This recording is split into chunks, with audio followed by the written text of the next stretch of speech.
little bit of That play was on the Twitter. weirdest thing you've ever said. What did I say? Throw a piece of meat at something? What? The world is getting crazier. People are acting more and more insane. The end of the world is tomorrow. Tomorrow. There's only one thing to do when the world is falling apart. Listen to Basil and Gonz as they discuss this week's news and events through the lens of Bible prophecy. You are listening to Canary Cry News Talk. You're listening to Canary Cry News Talk. Today is July 17th, 2020. This is episode 220. And this week, we have Googluminati. And I'm not your echo chamber, but I am your best buddy, Basil. And this is Gonz. Thank you for joining us for another live streamed episode. But it looks like the Face Like the Sun YouTube channel is completely throttled on this live stream. It is not happening right now. Oh no. Is it connected or just not connected at all?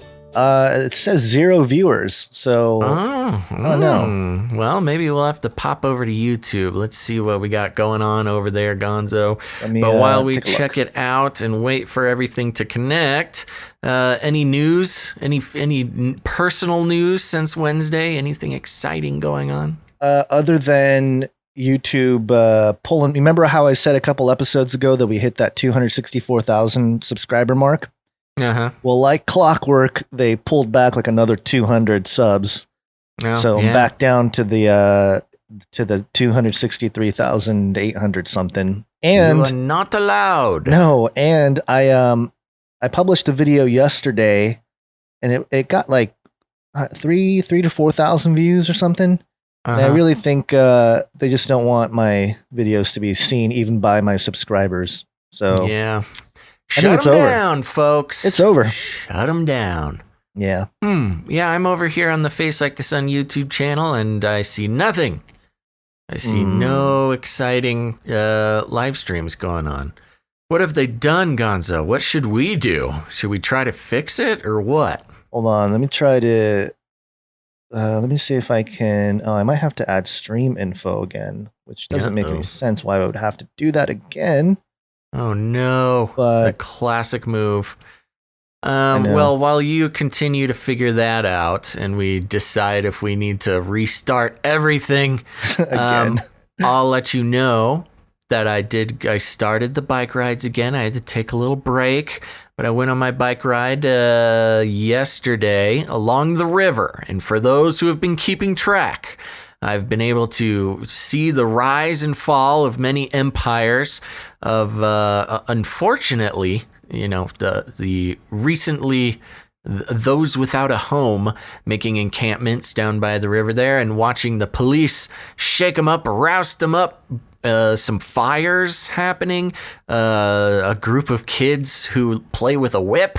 And, but I was out there yesterday and, they're smart. Those people out there without a home, they have moved across the river. So they're off the bike path, but the residential area, the tent city across the river has become quite impressive. So, they figured out that if they're not on the bike path, then the sheriff's homeless outreach can't come and roust them. So there you go. It's the rise and fall of nations continues, Gonzo. Nice. Yeah. That's interesting. Any news? Any news with the YouTubes? I'm not able to change the encoder setup for some reason. It's not allowing me to type in all the information I need to update. You got to go full hacker, man. Is it perhaps because we are currently streaming? I guess it's possible. I think it is very possible. So, we're not that far in, Guns. We could just do a real quick restart. All right, we'll do a restart. Even the Twitch channel, it seems like the notifications haven't gone out to everybody. Okay. There's only 52 there. So, yeah. I think it might be a good idea. Nobody go anywhere. Stay right where you're at. We'll be back.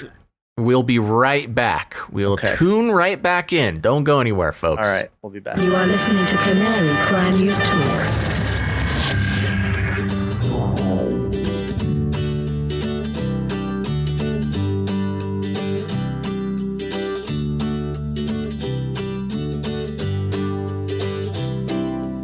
just not going to talk. We're just not going to do it. It's not streaming anywhere. It's streaming on there YouTube. We go. Oh, we made it onto YouTube. Okay. We're back on Twitch. Okay, you are listening to Canary Cry News Talk. Again, another take 2 day. It's been a rough week for streaming live. But you're listening to Canary Cry News Talk. Today is July 17th. This is episode 220. This week, Googluminati. And again, take 2 here. I'm your best buddy Basil. And this is Gons. I'm just frustrated. I'm very frustrated. Gons. I don't know what is going on. This is just the price we pay for being able to live stream things. For those who are tuning back in, thank you for being here, especially over those over on Twitch, which I believe was the only outlet that got the first stream there. YouTube, as we've been saying, they've been messing with us. They just didn't even want the connection to happen today. But I think, Gons, you fooled them. I think we got in there. But this is just another great reason for people to follow over on twitch.tv/Canary Cry Radio. And I'm looking on your... We're on Twitch. I don't see us on YouTube, though. So I don't even know what's going on anymore, Gonzo. Yeah. But I think we might just have to do the show. Yeah, there's a lot not working properly here. And this is, It's saying we got close to 100 people on the Face Like the Sun YouTube channel, but it says Twitch isn't connected yet on my end. Yeah, that's weird. I'm watching it on the Twitch. Chat. Are you guys exist. Are there on Twitch? It's true. They exist. Very few of them, but they're there. Who knows what's going on? But you know what? This is another reason why people need to subscribe on the podcatchers. Yes. Because as I keep saying, people don't like me telling them to, sign up for backups of the show. And this is the exact reason. Those who are not signed up for the podcast feed on your favorite podcatcher, you're just not going to get this show. It's going to disappear. You're going to be so sad. People are saying they can't find us on Twitch now. Interesting. Well, I'm looking at it on Twitch, so I don't know what to say to them. All right. Well. Okay. Okay, Cons, you want to do the show? What should we do? I don't know. We have a pity party? Should we do a show? Yes, we should have a pity party. No, I'm going to have to veto that. Flippy update. Let's do a Flippy update. All right, for those who don't know, Flippy is our colloquial name for the disembodied robot arms that are taking our jobs, enslaving our children, and they're flirting with our spouses. And that might just be the problem today, because I'm over here that one's a little too close to home in this story. Well, yeah, that's what I'm saying. People think that I'm just a silly boy, but I've been calling it for almost 10 years now, and here's one of them. I'm over here on newscientist.com, a news outlet to which I do not have a subscription, so we don't get the full story, but we get just enough to be dangerous. The article is titled, "Robots Can Now Give Full Body Personalized Massages at Home." Oh, Gons. The article says you can now get a massage without having to rely on another human being or leave your home thanks to newly developed robot masseurs.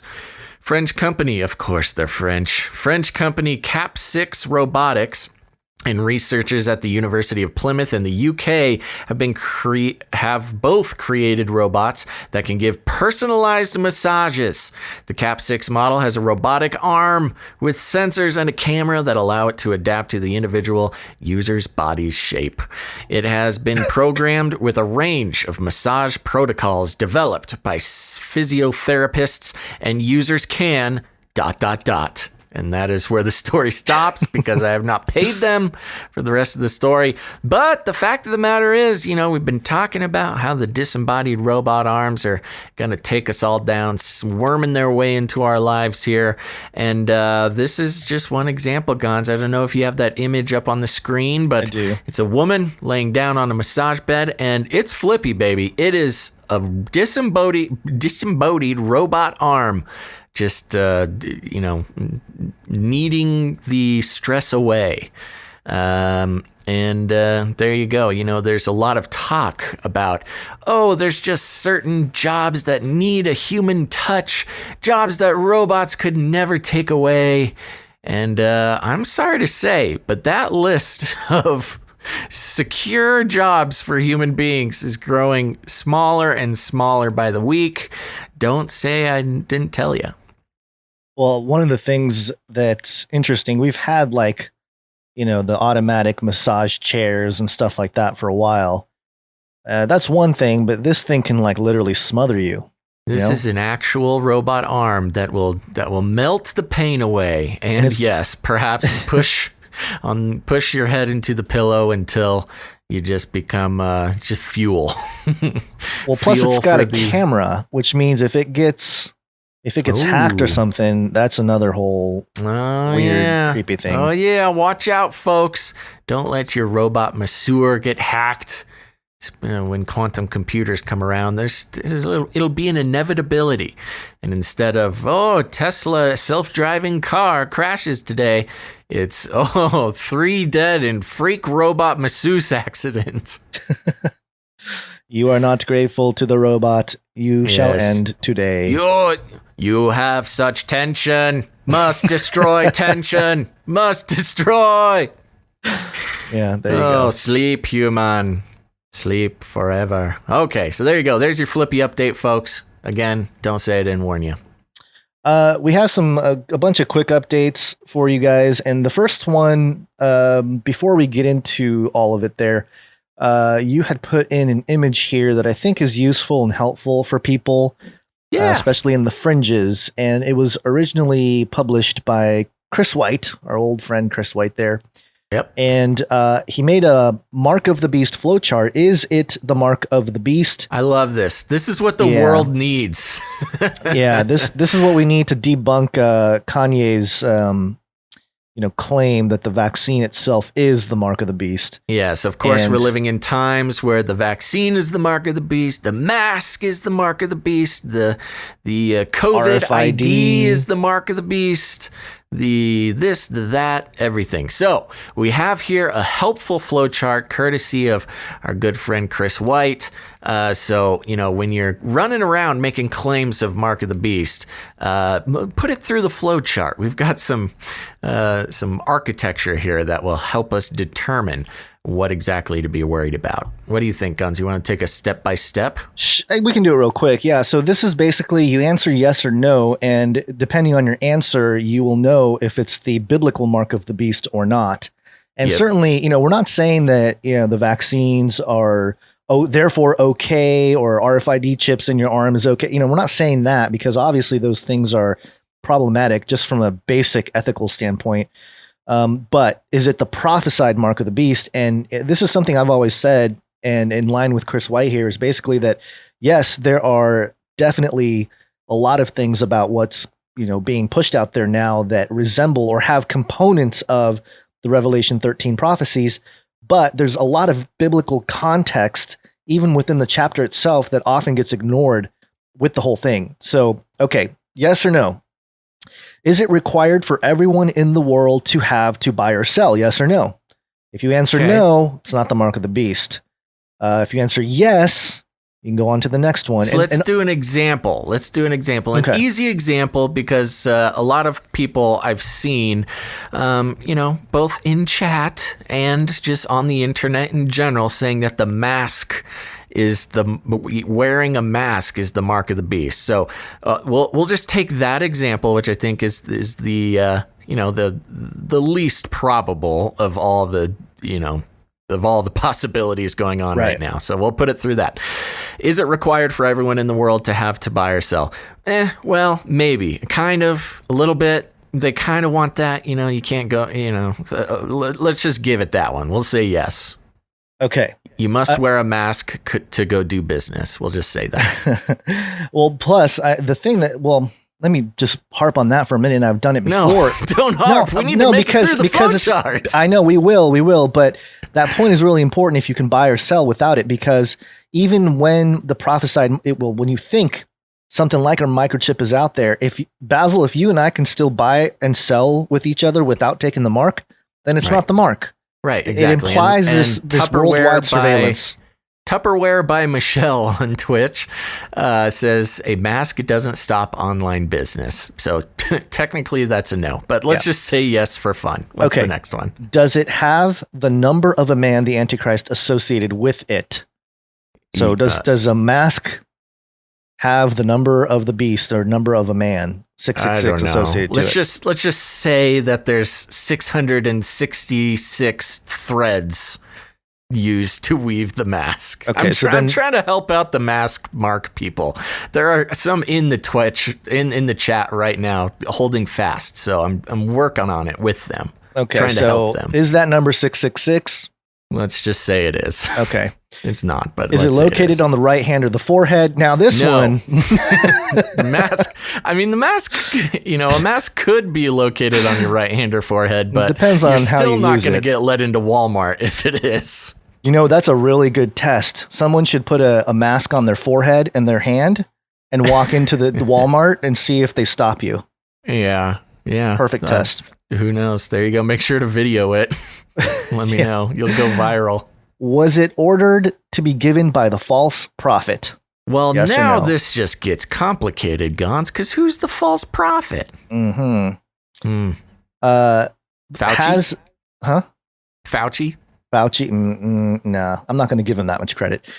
Daddy Fauci is not even, has this same false prophet also called down fire from heaven in the sight of men and raised an image of the Antichrist to life, which he requires everyone to worship or be killed? Yeah, Fauci's done that. I know. I've seen that Fauci cover photo shoot that he did. Yeah, pretty close. Okay, so there you go. That discounts the mask. So no, the mask has not been ordered by the false prophet, and the false prophet has not called down fire from heaven yet inside of men and raised an image of the Antichrist to life, which he requires everyone to worship or be killed. Not quite. Not quite. Since the mark is universally believed to be given only after the midpoint of the 7-year period, have you also seen a man making a covenant with Israel, which allows sacrifices to be made at the temple, which means a temple in Jerusalem has to be built? Have you seen this same man conquering the world with warfare and then sitting in the rebuilt temple, declaring himself to be God just after he seems to resurrect from the dead? Have you also seen the worst persecution? He spelled persecution wrong. Come on, Chris. Of all time, which begins right after he sits in the temple declaring himself to be God? Don't think we're there yet. Not quite. Not quite there. But, it goes to show that, yes, there are things about the mark that a lot of these, the vaccine, the quantum dots, all these things seem to have a component of it. But who issues it? Under what geopolitical and world circumstances is it issued? All those things matter. And all those things were revealed, especially in Revelation chapter 13. So I think it's something to keep in mind when you want to jump to conclusions and say this is the mark or that is the mark. Certainly there are components, and I'm not going to deny that. And there are ethical concerns surrounding all of it. But to say it is the mark, and for sure, that's just hurting your witness. So there you something go. to keep in mind. So there you go. I mean, we're not trying to tell everybody to do things they don't want to do, but if you're going to call something the mark of the beast, let's go from a biblical perspective. And we want to thank Chris White, friend of the show, for doing such a great job putting this flow chart together. I think it's very important and helpful. And I'm surprised that nobody's done it before. Maybe somebody has and I just didn't see it. But Chris, good job. Good job, Chris. All right, let's get into some stuff here. We got some quick updates we want to get through. First off, we interrupt this broadcast to give you a brief update. By the end of this timely interruption, you will be thoroughly updated. CNN.com. We're going to keep track of the bees here. Aggressive honeybees at Joshua Tree National Park force multiple campgrounds to close. They're rebelling. They're rebelling. And it says here, 2 areas of Joshua Tree National Park are closed after aggressive honeybees forced the park to clear the area over the past week. Jumbo Rocks Campground was closed July 9th at Cottonwood, which includes a campground and visitor center, was shut down July 13th after swarms of aggressive honeybees moved into those areas. Joshua Tree National Park Representative Hannah Schwalbe said the honeybees are a natural part of the park, but they can get thirsty in the summer months. And it kind of goes on here. So thirsty. They're thirsty. But really, I mean, I think what they're doing is that bee guy unleashed the bees. Yes, the riot control bees have gone home to roost. Yeah. And now there they are. Boom. Well, that's nice. It's not very often you hear about too many bees somewhere in the news. I know. So and maybe they're making a comeback. Yeah, hopefully. They're scaring people away, which is good for the bee population here. What do we got next? Next, Gons, on the last show, we had the a delightful privilege to start the show right as a giant Bitcoin scam had started. And it was quite Twitter scam. Well, It is a Bitcoin scam too. It's a Bitcoin Twitter scam. Yeah. So right as we saw Elon Musk's account tweet out that if you send him Bitcoin, he'll send you back double, which is a great way to catch people who just aren't really on their game that day. And we got to live on the show follow how much money these people scammed, which at the time of the show was about $100,000, a little over, maybe about $120,000. But let's grab a story from theguardian.com. And the article is titled, "The Scariest Thing About the Latest Twitter Hack. We don't know how often it happens." As the ramifications of a potentially catastrophic hack of Twitter continue to reverberate across the security industry, I'm reminded of that trope of slasher movies, when the surviving teens are all told that the killer's phone calls have been coming from inside the house all along. There are still questions to be answered about the hack, which saw many of the biggest accounts on the social network, including those of Joe Biden, Elon Musk, and Barack Obama. Also had Bill Gates. Interesting they don't mention it. Co-opted to promote a Bitcoin scam. Who was behind it? Was the money their only motivation? Did they do anything else while they had access? But Twitter has confirmed one thing, which is that the attack wasn't the result of a sophisticated technological vulnerability, nor was each user's account compromised individually. Instead, the company says it was the victim of a coordinated social engineering attack by people who successfully targeted some of our employees with access to internal systems and tools. In other words, Twitter employees were tricked or coerced into handing over privileged access to the company's Innermost systems. And from there, the attackers could run riot. The concept of an insider threat is nothing new in the technology world. Information security experts routinely advise companies to practice compartmentalization, which is a pretty long word to spell, limiting access within a secure network, for instance, so that even if an attacker breaks through the perimeter, the damage they can do is limited. Those limitations also serve to guard against the threat of a rogue employee. If you make sure to limit access to financial records, for example, to those who work in the finance department, you will make it harder for a hacker to steal details. And you also make it harder for Frank, who works in sales, to sneak a peek. Yada, yada, yada. Let's see. Where's the most important part of that? I mean, some companies, that's pretty much it. I'm going to keep this an update. It goes deeper into a lot of the issues at hand, but more or less, this was an inside job with Twitter where the individual accounts did not get hacked or were not compromised individually. It was actually done on the back end of Twitter that they were able to gain access to all those accounts, which is much scarier than just Obama being a victim of a phishing scam. Who knows? Maybe he's trying to send some money to a Nigerian prince or something and gives over his Twitter password, which is how these accounts are usually hacked. But this one went deep. So it was a full scale thing. I've got some friends, I guess you could call them friends, associates who are in the security industry. And oh man, after the show, Gons, did I have many phone calls and many talkings to. about the issue.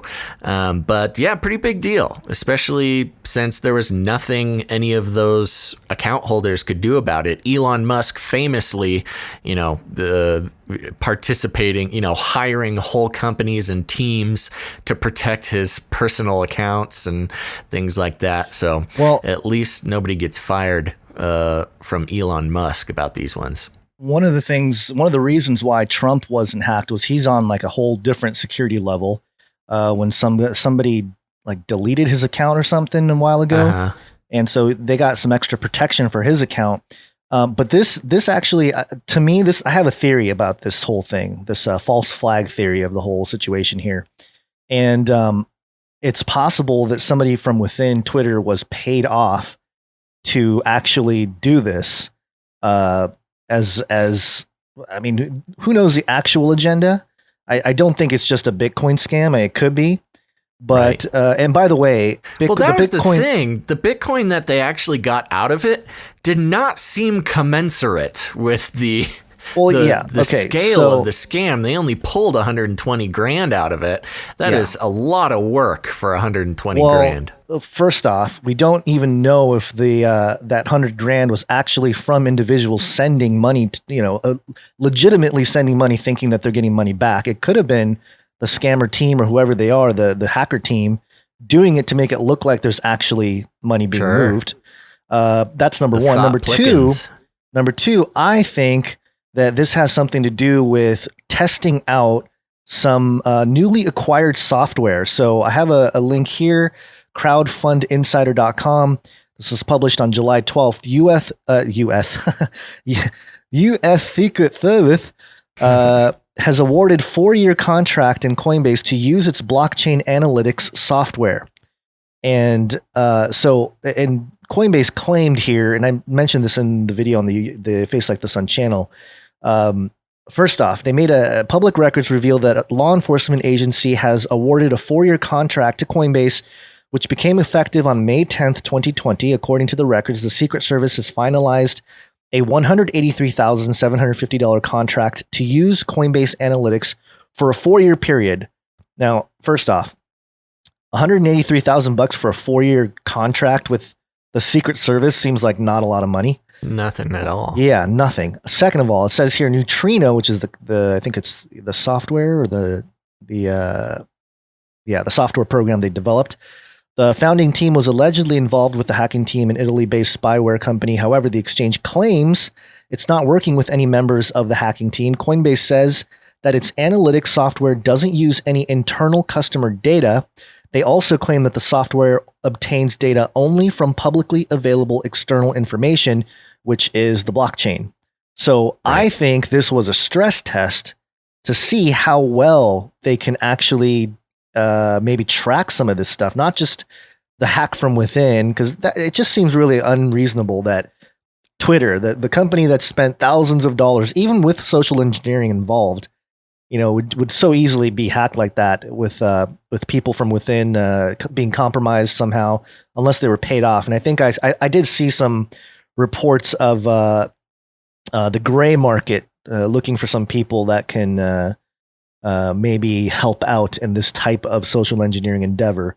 So I don't know. The whole thing smells fishy to me. I feel like this whole thing was done as a way to test out certain systems. Yeah, maybe not just with blockchain or Yeah, if nothing else, could just be some corporate espionage, Mark Zuckerberg getting in there trying to take down Twitter from the inside, doing some social engineering, breaking down the trust of the system and inciting fear in all Twitter users. Yeah, totally possible. So it could be all those things all at once. Yeah, and the thing that I think we have to keep in mind is there's some screenshots that were leaked of the dashboard of some of these behind the scenes, I guess just the dashboards of people that are within some of the blue check mark, not the actual accounts, but like from the Twitter end, and they can see everything. The thing was they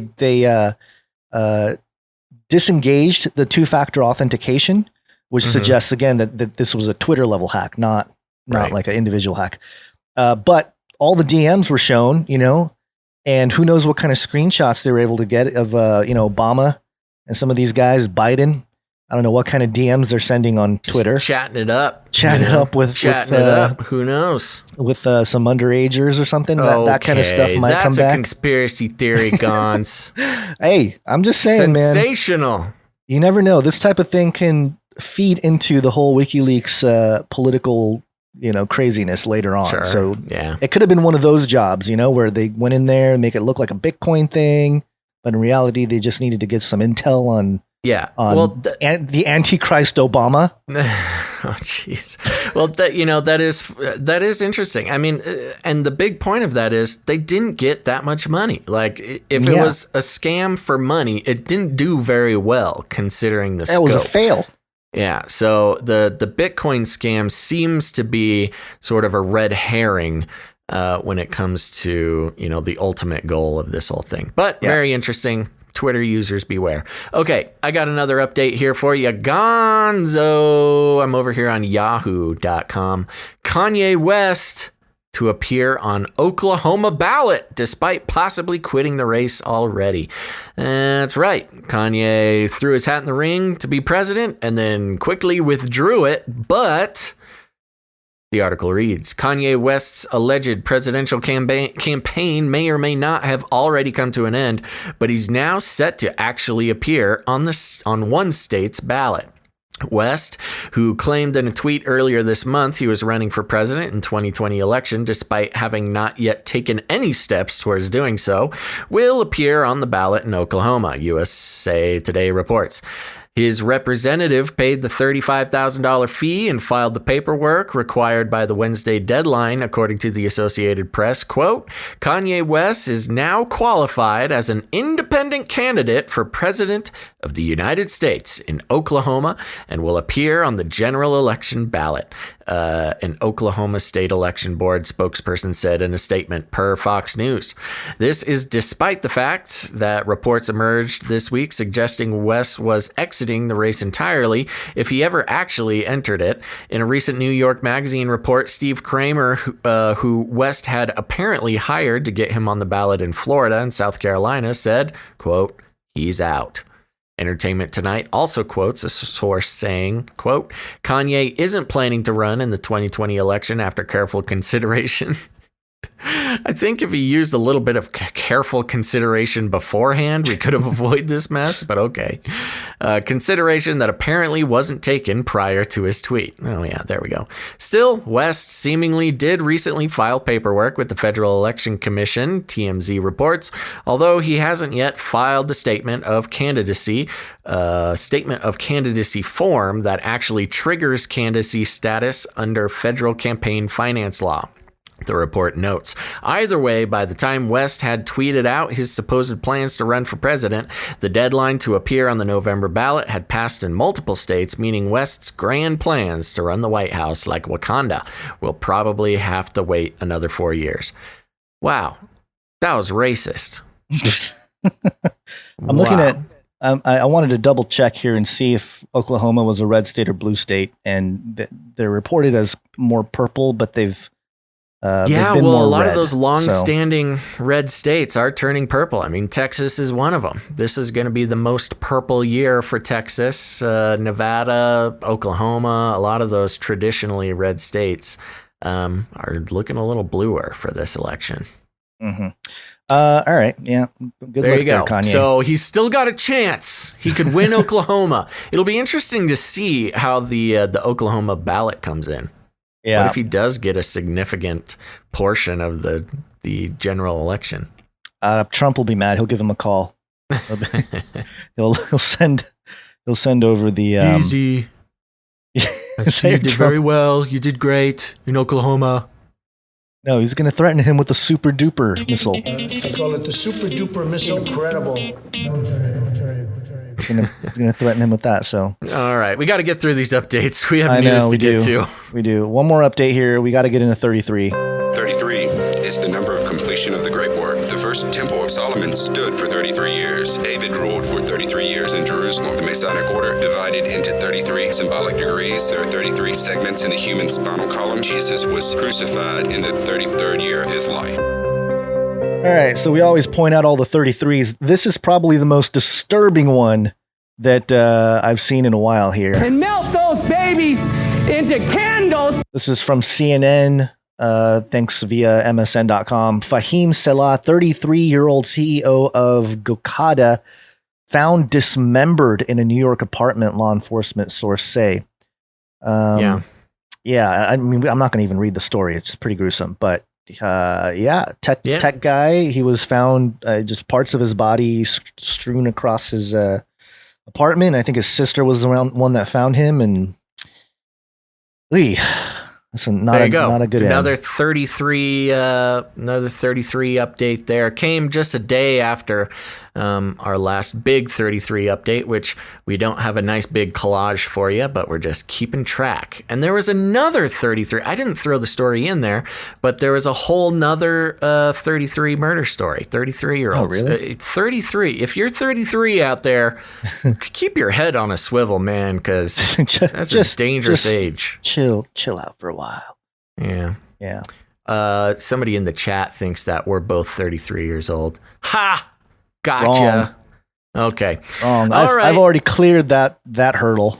Yes, that's a compliment. Made it. Guns. I know. I was really worried that year. I got to be honest. There you go. Okay.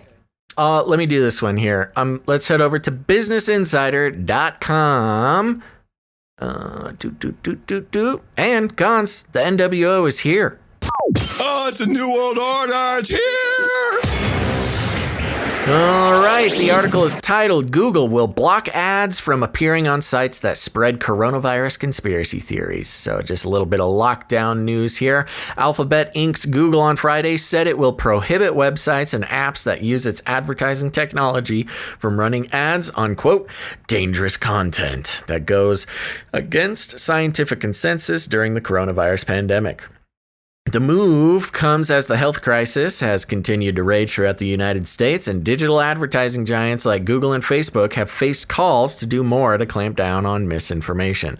Examples of content that will not be allowed to make money from ads include debunked conspiracy theories, such as the notion that the novel coronavirus was created in a Chinese lab as a bioweapon. Is it really debunked? How is that debunked? Anyways, that it was created by Microsoft founder Bill Gates, or that the virus is a hoax, Google said. The policy, which is an update to Google's existing advertising standards that prevent ads from appearing on content like hate speech, will also prohibit advertisers themselves from creating ads that promote health misinformation. Google currently allows only certain advertisers to run ads about the coronavirus pandemic, including government organizations and healthcare providers, in order to prevent activities like price gouging on medical supplies. So there you go, Gons. They're cracking down. No longer can you profit off of the misinformation of coronavirus pandemic, like Bill Gates and all the things we talk about all the time. Another reason ridiculous. Why we do not believe in the advertising model, because can you imagine if we relied on advertising to sustain ourselves? They would just cut us off and the show could not continue. Yeah, it was really helping me out for a little while there on AdSense on the Face Like the Sun channel, but of course they pounded that down a couple years ago. They slashed the amount that people like our channels were making, and then now I'm completely demonetized. And at least I guess I should be grateful that they haven't deleted my channel yet. But there's a part of me that's like, YouTube, just end the suffering. It's kind of like if you want me gone, you have me in this weird hiatus where you delete some videos and demonetized and change stream keys. They're very smart. It's social engineering. They want to make you impotent in just enough to where you keep putting videos up. They don't want to discourage you and make you go to some other platform. So they keep your numbers right around a number that is impressive enough, but you can't gain any more. And they'll let just enough people see your videos that you keep making them and putting them up. Again, don't switch platforms. But anything more than that, and it's, good luck, buddy. Do you remember when Google's whole thing was don't do evil or don't be evil or whatever. Mm-hmm. And I remember when they dropped that as their thing. I mean, they were kind of evil before anyway. Yeah. But when they dropped it, people were like, "Oh, they're going to be super evil now," and everyone was like, "No, they're not going to be that evil or more evil than they already are." And now it's like, yeah, this is pretty evil. And this plays into a theme that we've been touching on multiple times here, especially since the whole Rona thing. But it's this whole division of creating the scientifically or the compliant folks of the scientific dictatorship and those that will be warred against as and labeled conspiracy theorists. Right. And that whole division, divide and conquer thing there. This is another way to do it is to, if you're losing advertiser money, that's the fastest way to shut people down. And so now I guess the crackdown financially or economically is the most powerful tool. They're wheeling it out now. Yeah. So anytime you have any conflicting views to the, I think what did they call it? The scientific consensus. Is there scientific consensus on like anything related to the pandemic? Whatever Daddy Fauci says, I believe. Science is truth. That's right. And yeah, kind of speaking of the same beast system here, I'm looking at our Twitch ranking on the talk shows and podcast category, which is where pretty much up until Monday, we would rank in the top 5 shows whenever we went live, and we are not even listed. So we've been completely cracked down upon. Oh, if we had a good run, Gons. We did. It was a good couple months on Twitch there. Yeah. Now we can go reach out to the 0 people on DLive. I know. Wow, this is pretty incredible. You know what this means, Gons? This is actually great news. This means we can just take it easy. We don't have to spread any more truth, and we can just make the cat enthusiast podcast that we've always been dreaming of doing. They've done it. They've convinced me to stop. They've done it. They win. Sarcasm is a hard thing to communicate, people, but I try my best. Okay, so there you go. Yes, a very hard crackdown on quote unquote misinformation. So, and let's see here. What else you got? Well, we know the artwork for this episode is the all-seeing eye holding the coronavirus thing, and the colors of the all-seeing eye are all Google. So, I wanted to touch on a couple more Google things that are going on. And one of them, this is Forbes here. And this, again, ties right into that scientific dictatorship here. Google offers 100,000 scholarships. Here's how to get one. It says here, Google is giving away 100,000 scholarships so you can earn an online certificate in these 3 areas: data analytics, project management, and user experience design, or UX. Here's the kicker. Google will treat these online Google career certificates as the equivalent of a 4-year degree. What? Who will treat it that way? Google? Google. Oh, interesting. Yes. So you don't have to do a 4-year degree. You can just take their little class, get indoctrinated, and join Skynet and help destroy humanity. The equivalent of a 4-year degree if you apply for a related role at Google. There are 3 new Google career certificates that you can earn. 1, data analytics. Google says that data analysts can earn $66,000 a year median and analyze data and make data-driven recommendations to inform essential business decisions. The certificate provides the tools for, quote, navigating the data lifecycle using tools and platforms to process, analyze, visualize, and gain insight from data. Yeah. Number 2, project management. Google says that project managers can earn $93,000 a year. That's a median. And help plan and oversee projects efficiently. Google says this online certificate focuses on, quote, the foundations of traditional project management while also offering insight into agile project management. Don't know what that means, but what's agile project management? Basil, you're more in tune with the business world there. Yeah, Agile is basically just a system of developing software or running a business. It's just like a fancy, it's actually an acronym. I forget what the acronym means. But. Oh, it is an acronym. I was going to say Agile as, the word meaning that, it's just like flexible. Yeah, they kind of use it interchangeably. It's supposed to help businesses, be agile. Right. But yeah, this is interesting because in this world where, especially now it started with millennials, our generation, where it's kind of like, well, I guess we'll go to college, but what's even the point? It's a new age. We just go make an app. Why do I need to go to school if I can just make an app? And the conversations about the rising cost of college and, all that kind of stuff, issues with the American educational system. But now the Gen Zers are even deeper in that hole, and many people choosing not to participate in the collegiate system. But what Google's doing here is saying, fine, don't go to college. You can work for us. You take our little class. We'll treat it as a college degree, and you can work for us.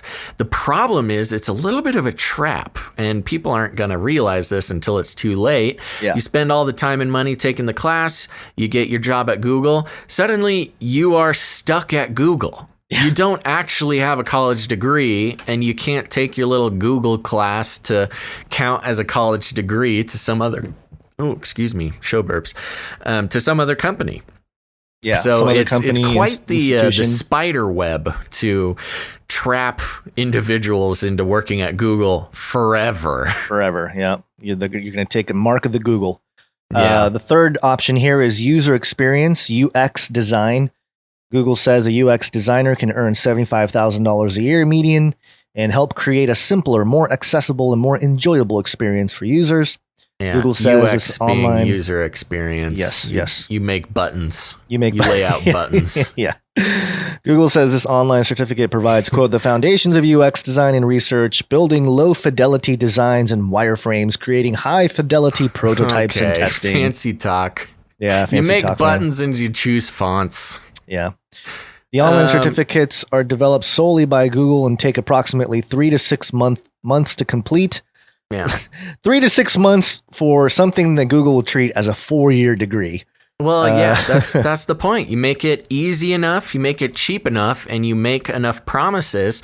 You're going to trick a whole generation into skipping college and going to work at Google, and that's their entire life. They can't do anything after that. I mean, you could go to college later, but you're going to be sorely disappointed when you realize that no other company is going to treat your Google certificate as a 4-year degree. Yeah. So, but, for those in a situation where they need to do that, I hope it works out for you. Yeah. Okay. Another little Google thing here, just real quick, BuzzFeedNews.com. Google said it would invest $10 billion in India. Nearly half of it is going to the country's richest man.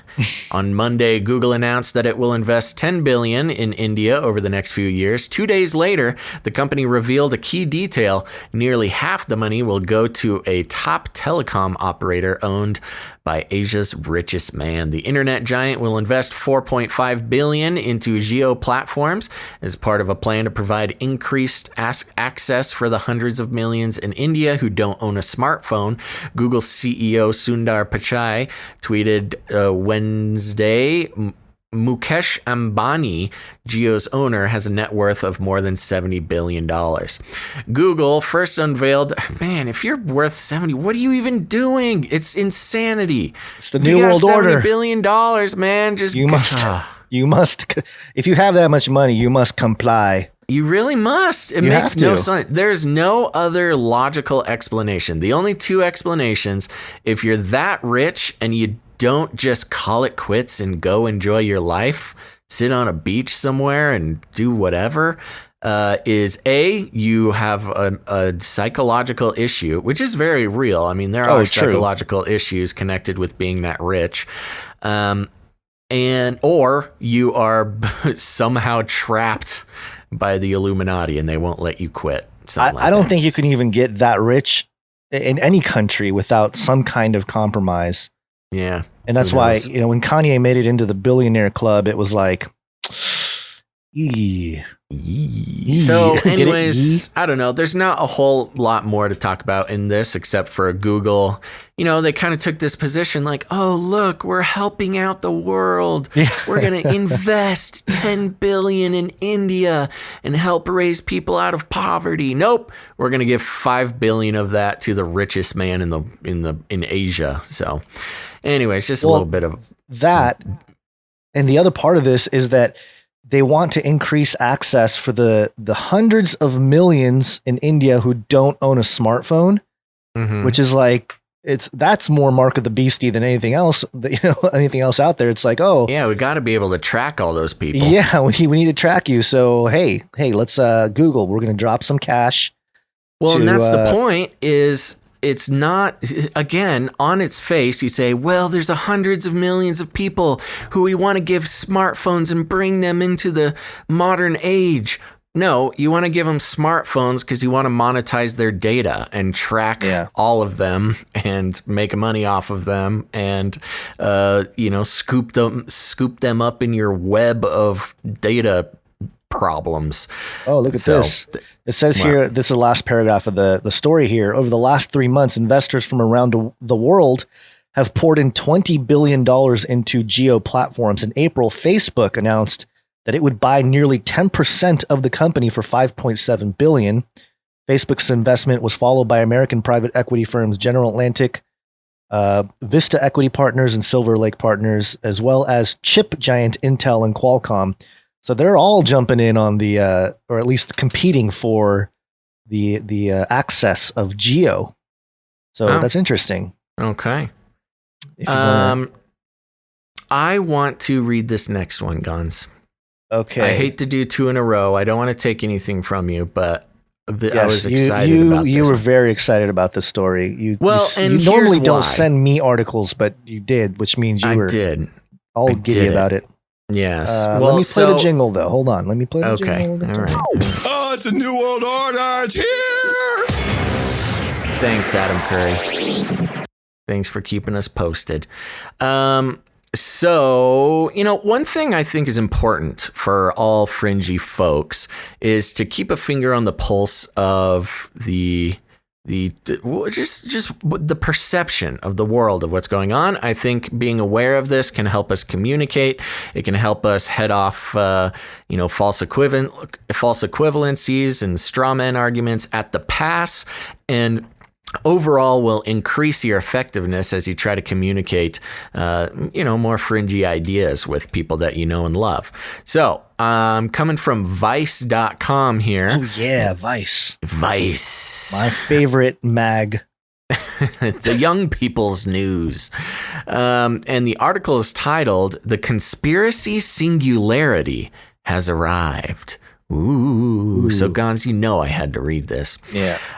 With the pandemic and a global uprising against racial injustice to be explained away, conspiracy communities are bleeding into each other, merging into one gigantic mass of suspicion. Good job, Anna Merlan, the author of this article. Yes, Anna did a great job writing that opening there. A few months ago, at the time when it was still safe to have strange experiences in unusual places, I was handed a mysterious document, quote, "Alliances and Traitors Within the Truth and UFO Communities," it read. We were probably on that list of traitors. Aliens are not Nephilim. Hang up. Our own Karen experience. For those I would want to see who was on that list. Anyway, go on. The document was a single bright red sheet of paper crowded with close set black type.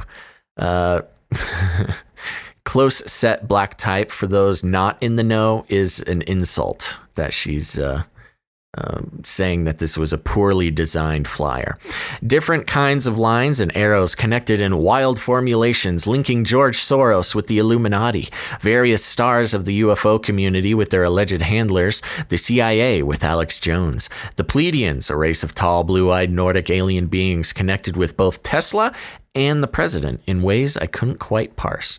This paper was created and handed out to me by Dylan Lou Monroe, a player in the QAnon world and the creator of the Deep State Mapping Project, a one-man operation where Monroe creates dense visual maps of the supposed alliances he sees between various major players and world events. Monroe was at the New Age Expo Conscious Life selling Q-branded t-shirts and promoting a YouTube show.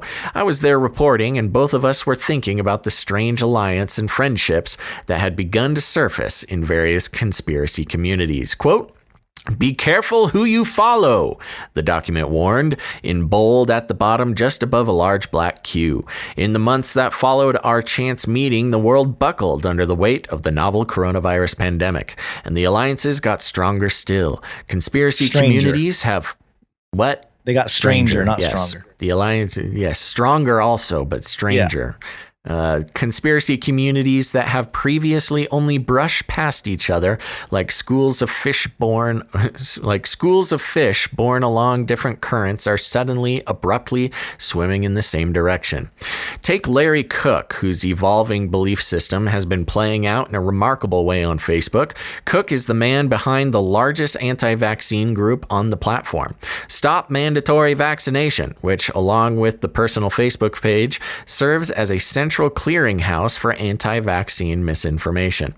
In the months since the pandemic began, Cook has begun to claim that it's a pretext for the mandatory testing, tracking, and vaccination that he's feared all along.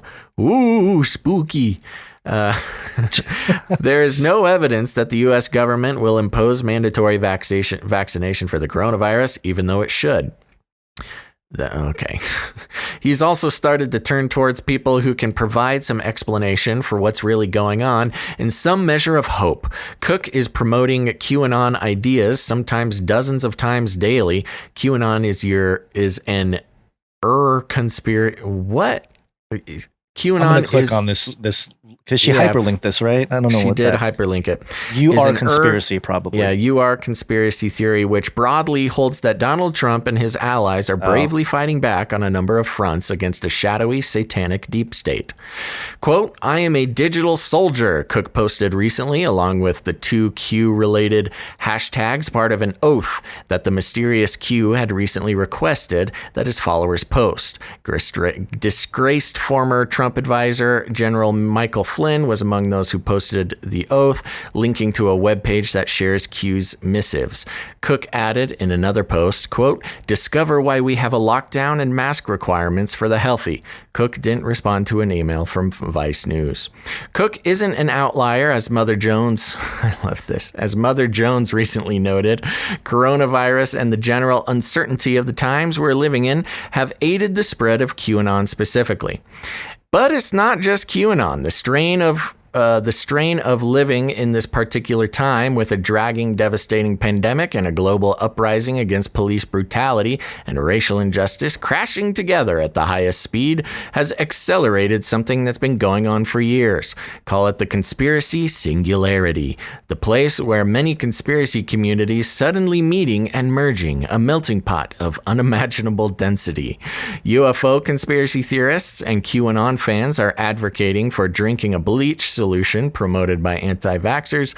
QAnon groups and Reopen America groups alike promoted Plandemic, a film clip jam-packed with conspiratorial claims about the causes and spread of COVID. The Freedom Angels, an anti-vaccine group based in California, are among the many such groups joining anti-lockdown protests using language that feels heavily drawn from the Patriot movement. They're calling stay-at-home orders tyranny, addressing their followers as patriots and positioning themselves as a new civil rights movement. They urged people to burn their face masks on July 4th, adding floridly, quote, "Join millions of Americans on Independence Day as we show all these blue state governors, swamp docs, and deep state rats how we feel about their latest orders, dictates, and mandates to wear our muzzles again." More mainstream internet stars, as several outlets have noted, have also been drawn in.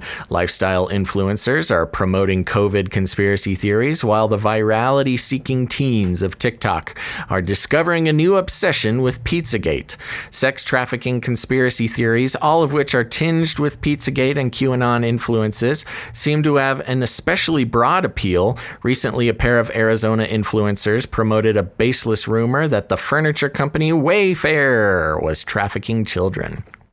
The trend towards a kind of disturbing unity is distilled in the hashtag COVID-911, backed by a lot of powerful players in both anti-vaccine and QAnon circles. It holds that what we're living through, the pandemic and the protests against police brutality alike, is all a massive hoax designed to sway not just the 2020 elections, but usher in the New World Order. Not long ago, Joe M., a major QAnon promoter, released a video which is still up on multiple platforms, even as it's marked as false information, calling the pandemic, the protests, and of course, the push for nationwide mail-in voting as part of a coordinated, irregular warfare insurgency with multiple aims, perpetrated by the deep state. The 9-minute clip throws in a dizzying cocktail of claims touching on virtually every conspiracy of the current moment, managing to claim that the murder of George Floyd was mysterious and not what it seemed. That social distancing was perhaps a pretext to halt grand juries so that President Obama couldn't be investigated for spying on the Trump campaign, and of course that violent paramilitary group Antifa had been given free rein by Democratic mayors to wreak havoc on city streets. Quote, COVID-19 is being sold as a natural event, Joe M. intoned over grim violin music and a shot of Nancy Pelosi taking a knee in kente cloth. Quote, but we see now it is an attempt by enemies of humanity to hold on to power. After November, they stand to lose it all, but they will do everything to keep the crisis alive and the people in fear. The last minute of the clip features shots of news reports about a feared second wave of coronavirus. The implication is that, too, is part of the program to keep us afraid and shouldn't be acknowledged or believed. Okay, Gons, I know I did a lot of reading there, but are you following along? I am. Yeah. Okay. So so just to comment on the first half here to give people a break from hearing me read, it's really interesting to hear all the way that they, who is this? Anna? Is her name Anna? Who are you, Anna? Yes, Anna. Yes, Anna. Sort of. She's the one kind of mushing it all together. No, but. So she comes in, she's mushing it all together. She obviously is an anti, conspiracy person, being a member of the mainstream here. But what she's describing here is actually something that I've kind of observed over the past, 6 months or so through the coronavirus, which was it kind of is the conglomeration, this conspiracy singularity, which she's posing is like some sort of world-ending bad thing. But in the view of a conspiracy theorist, it's like, yes, of course these are all connected. They were never that not connected. Yeah, exactly. It was kind of I tried to tell you a moment for a lot of people that have been in the conspiracy space, trying to warn people of how everything is connected. But of course, there are some wild claims within all that. And what I've noticed also, that, she really goes after QAnon. It's really interesting how the QAnon angle of this has become the poster child of conspiracy theories. And, there's a lot of people that are really, they really follow Q, but it's like, do you guys not see that it might have been created to have this galvanized appearance of all conspiracy theorists to fall under this one banner of crazy conspiracy theorists? Right. And it goes back to that, scientific dictatorship versus the conspiracy theory people. And, Mom I do with want a sword and shield in chat says she's creating a conspiracy theory about conspiracy theories, which is totally a good explanation. It is. I highlighted a sentence here early on where it says it holds, and this is like, the COVID-911, the QAnon circles. It holds that we're living through the pandemic and the protests against police brutality alike is all a massive hoax designed to sway not just the 2020 elections, but usher in a new world order. And I didn't include, so I have New World Order as like a Google alert, right? So I see all these articles come in every single day with New World Order as part of it. Some of it's, the fringy websites or whatever. But the European Cleaning Journal had a headline, "After COVID-19, a new world order?" ? World Crunch, which is like, I think it's like a tech journal, "China's Century, imagining a new post-pandemic world order." Haaretz has a headline. This is just in the last couple days here. Haaretz had a headline, "How the winners of the coronavirus crisis could start a new world order." Mm-hmm. Yeah. And it goes on. There's so many articles that are like fairly mainstream, not like super mainstream. Like this one, Bloomberg Law. The headline isn't New World Order. The headline is "Healthcare Giants Signal Worst Virus Hits May Have Passed." And in it, Ford suggested the company has almost fully adjusted to the New World Order. So the people saying it's a New World Order are all the official people. So I don't. Right. It's just one of those things where if you were stuck in the normie world and now it's impossible to ignore some of these things, and there's a lot of truth in all this stuff. Of course, it gets spun, and the thing is, it's really easy to tear down the straw man of all the fringiest, craziest claims. Yeah. Of course, it's going to seem wild and nuts, but that's all you can do if you're coming from a normie worldview. You know what I mean? If that's what everything is just fine and hunky-dory, and all of a sudden, we have this lockdown, all this stuff, and the explanations coming out are all the people that have been around for, years, decades even, saying like, yeah, this has been planned for a really long time. And the same people that advocate that are all saying, some of the more wild stuff. Then it's easy to be like, oh, but look at the people that are saying it. They're all saying these super crazy things, and of course they're all crazy, and they're crazy, right?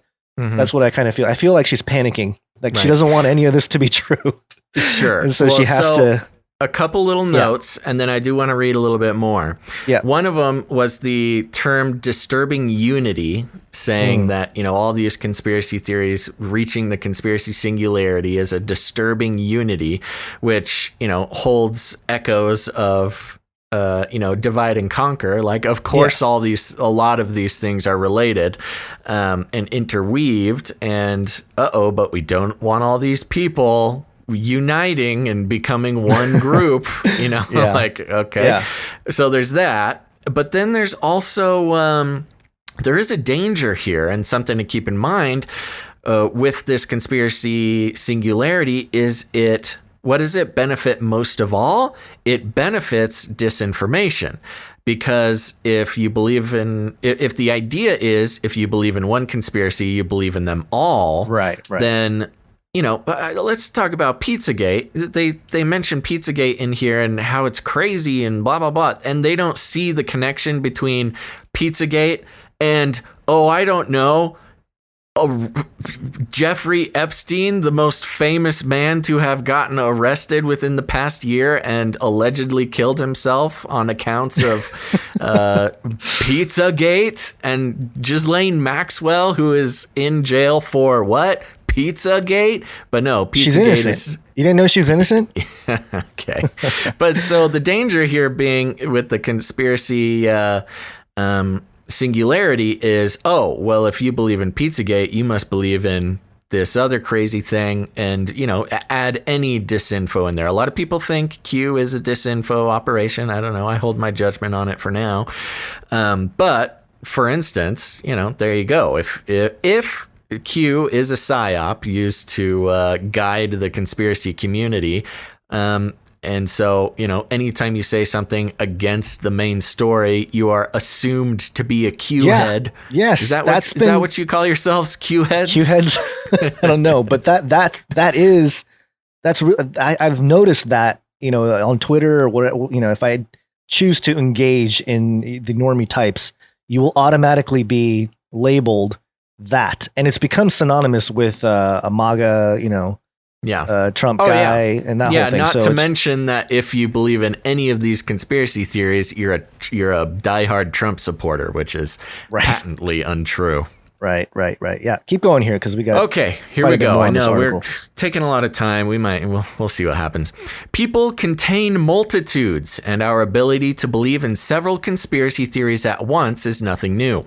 We've seen hints of a conspiracy singularity before, most memorably in the worlds of Milton William Cooper, the author of the dense, chaotic, and totally unreadable conspiracy classic, Behold a Pale Horse. Can't throw Bill Cooper under the bus like that. You have just lost all credibility, Not a lady. huge fan of Bill Cooper, apparently. Man. Come on. The author of the dense, chaotic, and totally unreadable conspiracy classic, Behold the Pale Horse. Cooper, before he died in a shootout with sheriff's deputy trying to arrest him for aggravated assault, was successful in assembling a broad coalition of anti-government zealots. Behold the Pale Horse claimed to draw on his military service in Vietnam War to expose a variety of evil deeds perpetrated by those who wanted to bring about the New World Order. But Cooper, who successfully weaved in UFO conspiracies that the U.S. military shot down mysterious craft to capture alien technology, for instance, as well as medical ones, including claims that both AIDS and hepatitis B were bioweapons loosed on the public by the CDC. As Cooper biographer Mark Jacobson noted, some of these theories gained a lot of credence among Black Americans and in the hip-hop community. Racist. Behold a Pale Horse became a surprising mainstay across a lot of different communities. One of the only things you'd be just as likely to find in an Afrocentric bookshop in New York as at a militia rally merch table. Militia rally merch table.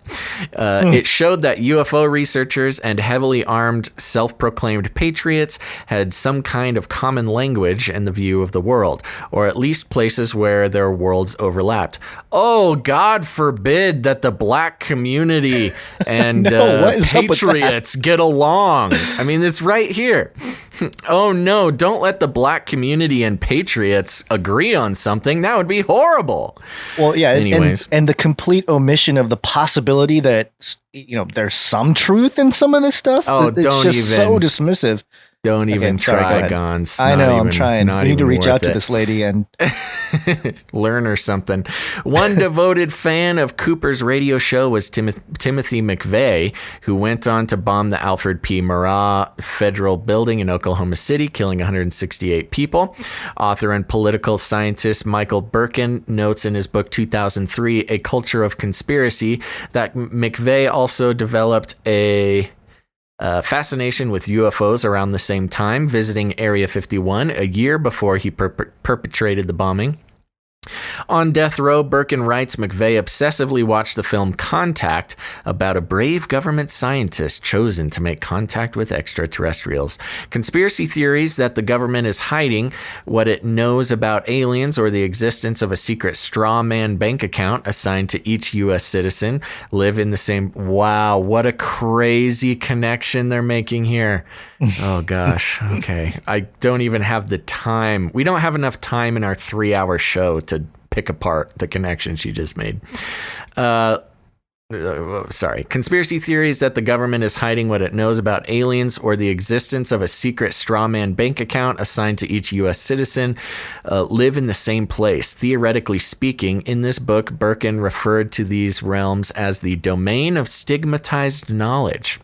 Quote, that domain, as we have seen, he wrote, is made up of rejected, outdated, or ignored knowledge claims, regardless of subject matter. It contains material drawn from revisionist history, pseudoscience, alternative medicine, occultism, new and alternative religions, and political sectarianism. Despite these differences of focus, all share certain overarching similarities. The disdain or disinterest of mainstream institutions, check, along with the common outsider status conferred by that disdain or disinterest, and a consequent suspicion of the institutions that have excluded them.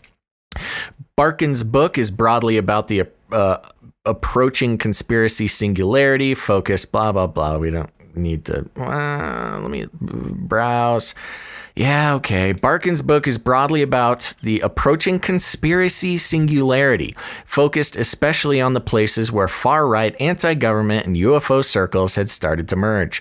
And the same fusions, notice how they don't mention the far-left wing of conspiracy theories? You know, there's a lot of the anti-vaxxers are actually far-left people. But we don't talk about them.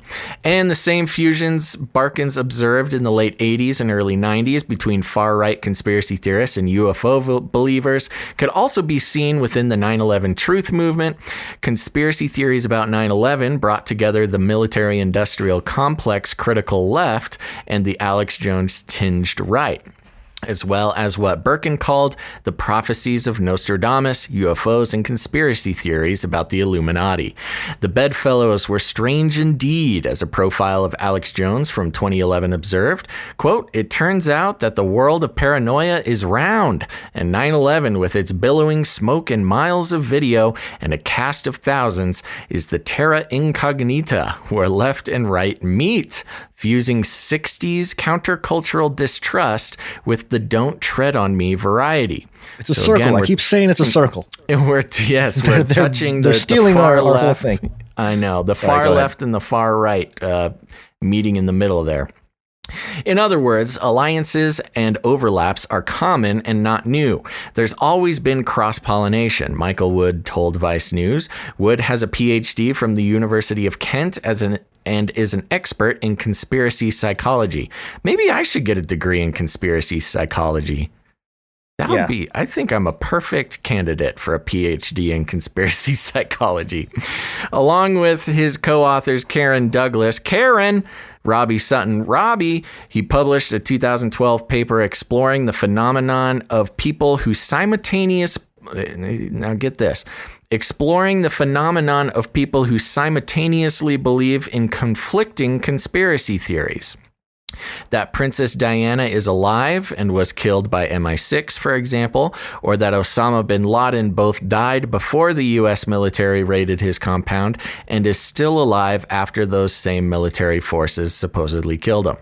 The ability to believe two things. And now this is exactly the problem. I know. This is the problem that we have.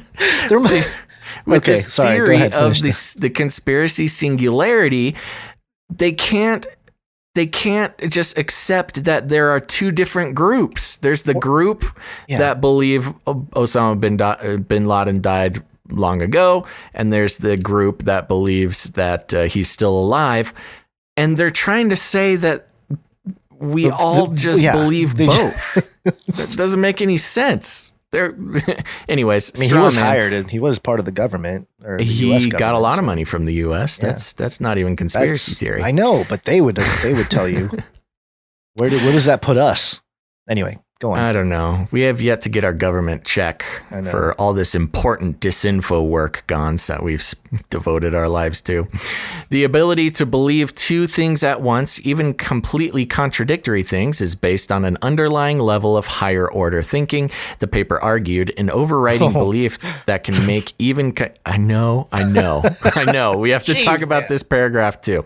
An overriding belief that can make even conflicting ideas make sense. Simply put, it's the centralized belief that conspiracies and hidden deceptions underpin the world and guide human events. Mm-hmm. So if you believe in a higher order, then you're a conspiracy theorist. That's the main gist of it. Which is completely hypocritical because the conspiracy psychoanalyst or whatever he was called, expert in conspiracy psychology, that's not higher order thinking. That's not ivory tower at all. That's just hard analysis, but all these other people are insane. I know, it's so funny. Yeah. Okay. Let me see how much I got left here. Oh man, there's still a significant portion of this. We can move on if we want. She spent a lot of time on this. She really article. did. And for the sake of time, I think we just need to move on. So, okay, we'll give her this. Okay. It's still true that conspiracy communities used to have some degree of separation. There you go. Okay. She acknowledges that. So we'll give her that. Okay. Is that it? That's it. That's all I'll give her. It sounded like there was more, but okay. No. Well, at least we can give her that. Oh, Sounds good. Hey, here we go. This might be a somewhat accurate statement here. At the same time that the conspiracy singularity starts to take shape, we're seeing a distinct collapse between the fringe and the center. Yeah. Basically saying that everything's we are. Yeah, we are. That is a true statement. I think that's what we're saying too. That like, hey, there's no room for. That's what we've been saying all along. Yeah. She must listen to the show and hate us or something. I know. I think this is an very important article for all fringy people, truthy people to read.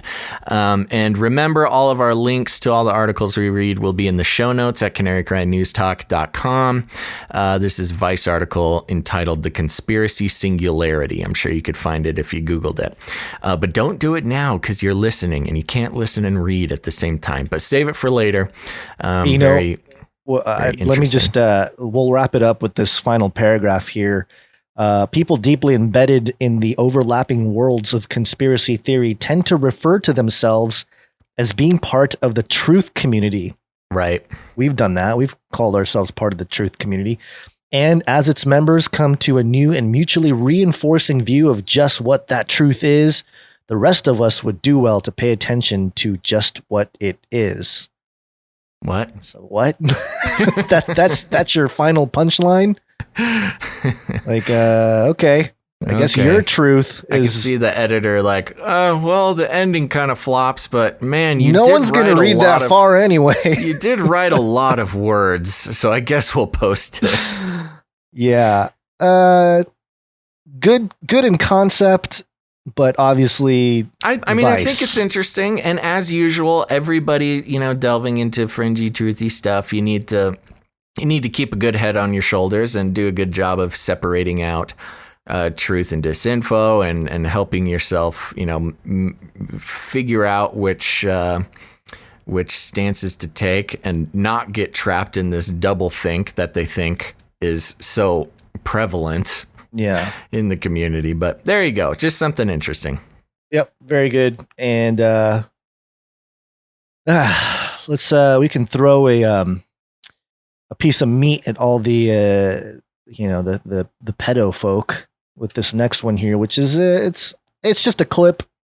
Kind of got a little bit of play on Twitter. The weirdest thing you've ever said. What did I say? Throw a piece of meat at something? What? Throw a piece of meat at pedo folk? What are you saying, Gonzo? Oh my gosh, they're gonna clip me saying that, and I'm gonna clip you. All right, top of the show. Get into the article. Top of the show.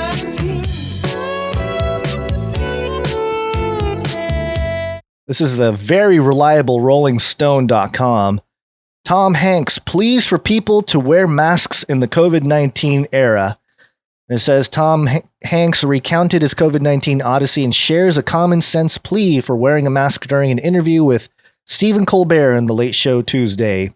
And we get it. We're not going to get into the whole thing. I'm just going to play the clip that I think was weird. Okay. Weird, right? It's weird. And a little bit of discretionary listening advised for a little bit. If you don't listen with somebody you might need to explain things to. Yeah. So this is Tom Hanks explaining what it was like to have the coronavirus. You ever had a really sore butt, Steve? Yes, I have, Tom. Yes, I have. It felt like your older brother had held you down and just kept fisting you in the buttocks. Until you'd said something like, I love Flipper. Say it. I love Flipper. Say it. I love Flipper. Mm-hmm. Well, I finally said, I love Flipper, but it felt like my butt was just so sore. I will never watch the television show Flipper in the same way now. What is he talking about? What in the world are you talking about? First of all, no, I've never had that experience. Tom. I mean, I don't have a brother, so I don't. I think what he was trying to say was that his brother was punching him in the posterior area, but it did not come across like that at all. And the other weird part, Stephen Colbert. Yeah, yes, I totally know what you're talking about. Couple of weird creeps, Steven, man. He's trying to be funny, I think. I know but they're trying to be funny, weird but thing for Tom to say. In context of what it's like having coronavirus, it's like getting punched in the butt by your brother. I mean, that's the assumed G version of it, G-rated version of what he was saying. Other people have taken it much. Well, he's on the flight logs, so that's what I'm saying. Do? Yeah, yep. I don't like it. I don't like it either. And there you go. That's your piece of play for your family if they doubt kind Somebody of thing. says that Stephen Colbert was on the flight logs too in the chat. Is he? I don't know that for sure. I haven't seen his name there, but I didn't look for him. That would make all right, more sense. Let's talk about some whack-cheens. Okay.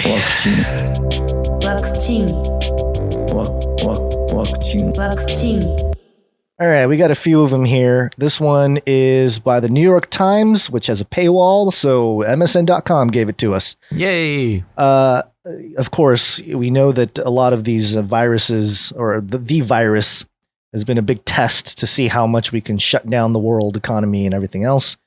But now the WHO, the World Health Organization, asks for help fighting growing Ebola outbreak. We're back to Ebola. The World Health Organization raised the alarm Thursday about a growing Ebola outbreak in the Democratic Republic of Congo and warned of an imminent shortage of funds to fight the deadly disease.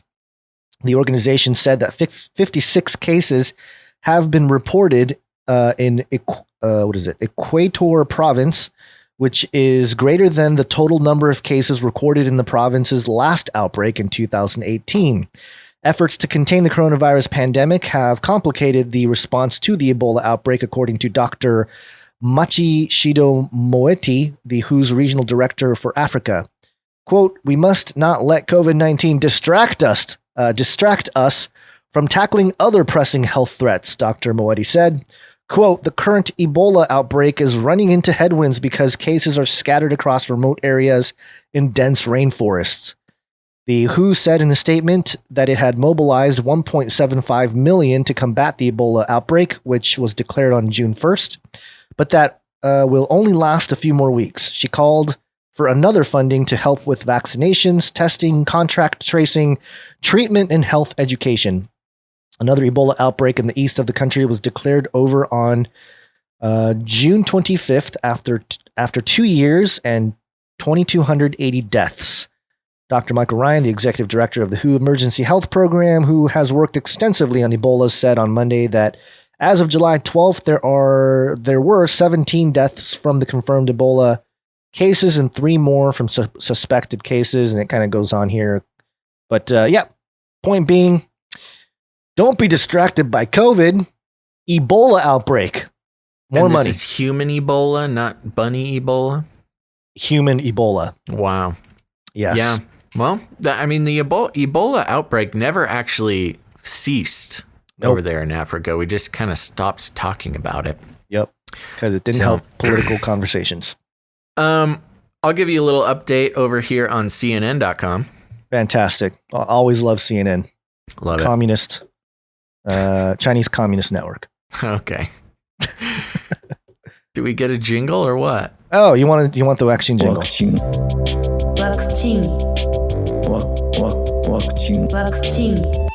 Welcome to Chinese News. There we go. Okay, so we actually touched on this story about a week ago, but we wanted to keep up with it as it develops. This article is titled "Teenage Boy Dies from Bubonic Plague After Eating a Marmot." A 15-year-old boy has died from bubonic plague in Western Mongolia, according to government health officials. The teenager caught the plague after hunting and eating a marmot, according to Dorj Naranjerel, spokesperson for Mongolia's Ministry of Health. He died on Sunday. Marmots are... Okay, we don't need to read about what marmots are. Well, maybe we do. Marmots are large ground squirrels, a type of rodent that have historically been linked to plague outbreaks in the region. Tests confirmed the teenager had contracted bubonic plague, and authorities imposed quarantine measures for the Tugrug district of Gobi Altai province. The quarantine, which began on Sunday, will run until Saturday, and authorities have already isolated 15 people who came in contact with the teenager. All of them are healthy. Rodents, quarantine the healthy. Rodents are the main vector of plague transmission from animals to humans, but the disease can also be passed on through flea bites and from person to person. Plague killed an estimated 50 million people in Europe during the Black Death pandemic in the Middle Ages, but modern antibiotics can prevent complications and death if administered quickly enough. Bubonic plague, which is one of the plague's 3 forms, causes painful, swollen lymph nodes as well as fever, chills, and coughing. Mongolia has recorded 692 cases of marmot plague from 1928 to 2018. That's quite a bit of plague. Of those, 513 died of the disease, equivalent to a mortality rate of just over 74%. Now, okay, yeah, we'll go through the whole thing. Earlier this month, 2 other people tested positive for bubonic plague in the neighboring province of Kov, prompting warnings. KOHOVD, COVID.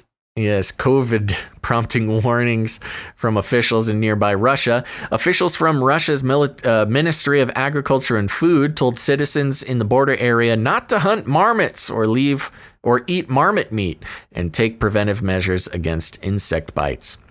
The Russian embassy in Mongolia cited Sergei Diorditsu, a World Health Organization representative in Mongolia, who reportedly said the province sees seasonal outbreaks of the plague, according to Russian state media outlet RIA Novosti. Quote, there are natural foci of plague in Mongolia, and the disease is spread by tarbagans, Mongolian marmots, the embassy said. The problem is that local residents, despite all prohibitions and recommendations of local authorities, continue to hunt them and eat them, as this is a local delicacy. See, we're trying to not wear masks in America, and over in Mongolia, don't tread on me. I'll eat all the marmots I want. Authorities in the Chinese region of Inner Mongolia also confirmed a case of the plague in the city of Bayanur, northwest of Beijing, on July 7th, according to the state-run Xinhua news agency.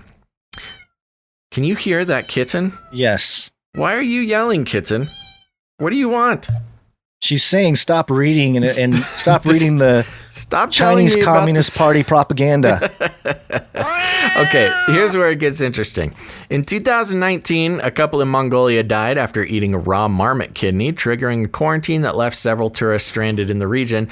Last week, a squirrel in the U.S. state of Colorado tested positive for the plague. The U.S. reports up to a few dozen cases every year, according to the Centers for Disease Control. 2 people died in Colorado from the plague in 2015. The plague has recently made a comeback, and the World Health Organization has categorized it as a re-emerging disease. So we need a plague vaccine, Gons. Plague vaccine, Ebola outbreak, the Ronas. I mean, we are just... I know. It's over. It's not working out well for us here. Nothing's happening right correctly. Okay. All right, what do you got?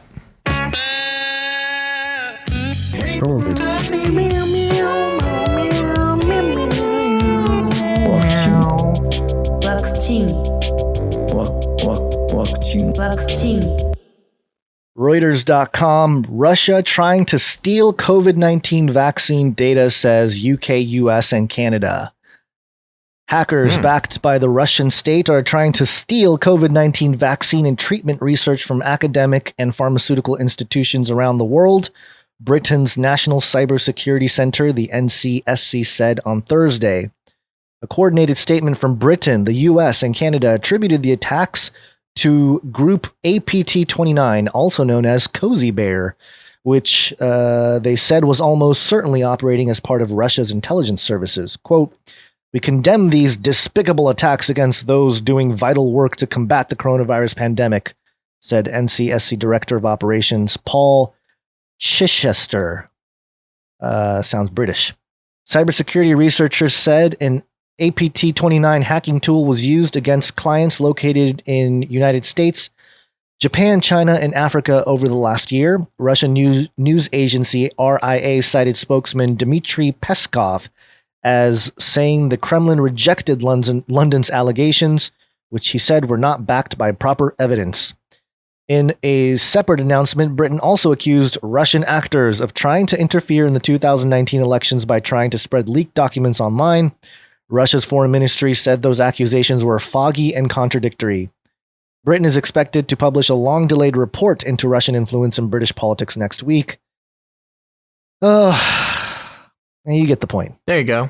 That's it. Russia. Yeah. Always Russia. Always the bad hacking, guys. More Russia hacking.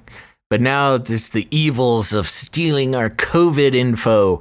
But why would they care? You know, the only person who would care if Russian hackers stole COVID vaccine info is the pharmaceutical companies. I mean, if everybody's begging for a vaccine so much, wouldn't we want as many possible people working on it? But no, now it's evil to share that information because our big pharma can't profit off of it. Yeah. So, all right, moving on. That's pretty much it. Okay, hold on. Okay. Got a jingle for this one too because, I don't know if I have it ready actually. Well, no. Come on. No jingle. Come on. Nothing. All right. No, well, I was gonna have the vaccine jingle, but then you said it wasn't really a vaccine story. It's not, but we just do it because we like the sound of it. Okay. Vaccine.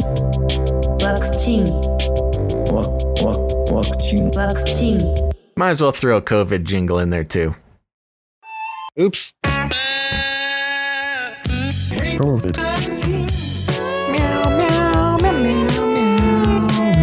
Oh, this is the one I wanted. Speaking of the beast system. There it is. Beast system. There we go. Okay, here we are. I'm going to read this article from medium.com because I think it exposes an interesting viewpoint. It's harsh. It's a harsh viewpoint, but this data is available other places as well. So you can just go ahead and do a Google search. But this is titled, American Passports Are Worthless Now. In parentheses, map. They want you to know that there's a map. America is not united anymore. Now, hold on. Okay, first of all. Whoa. Yes, not remember, but just to keep you posted, this is the author of this article is named Indi Sarmarajiva, who lives in Sri Lanka. Okay. This is a Sri Lankan person. America is not united anymore, and it's barely a state. They have crashed right through failed. Hold on. America is not united anymore, and it's barely a state. They have crashed right through failed state into a plague state. Unwelcome across the world. This has been predicted, including here. Now, it has come to pass. Yes. Just look at the map. And there's a map there that you can see if you're watching the live feed. Americans have gone from having access to most of the world to being banned from most of it. Today, Americans are only allowed in a few Caribbean islands and the Balkans. An American passport is now worthless. Worse than worthless. It's a plague. In the absence of humane government, America is now ruled by COVID-19. Welcome to the plague states of America. It's too late. Then they have a little graph there for the COVID cases.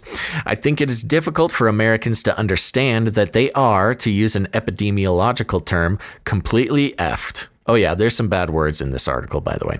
COVID-19 could have been managed in January or February or even now, but not a full year later in January 2021. Hold on. Before you go on here, I'm looking at this chart. And it shows China having a little bump back in the December, January time, and then it just flat 0 cases. Oh yeah, no. This is a Chinese. This is from the European CDC, but yeah, very interesting representation of what we've been told. The U.S. Around April, May, June-ish goes parabolic with cases. Right. Yeah. Sorry. Go ahead. Let's see here. Where was I? I think it is difficult for Americans to understand that they are I read that part. Given that you need a functioning, well, do you have the typo alert? I do, yeah. It says, given than you need a functioning government. There, got you, Indy. Given that you need a functioning government to manage this pandemic, that's the soonest Americans can get one, is January. It's far too late. The most reliable projections are saying 200,000 dead and 50 million infected by Election Day in November. Again, some more computer models there. Even these projections struggle to account for completely irrational federal actions like denigrating masks, pushing to open early, and pushing students back into schools. This is not the absence of public health. This is its opposite. Okay. It is, in effect, governance by COVID-19, not a failed state, a plague state.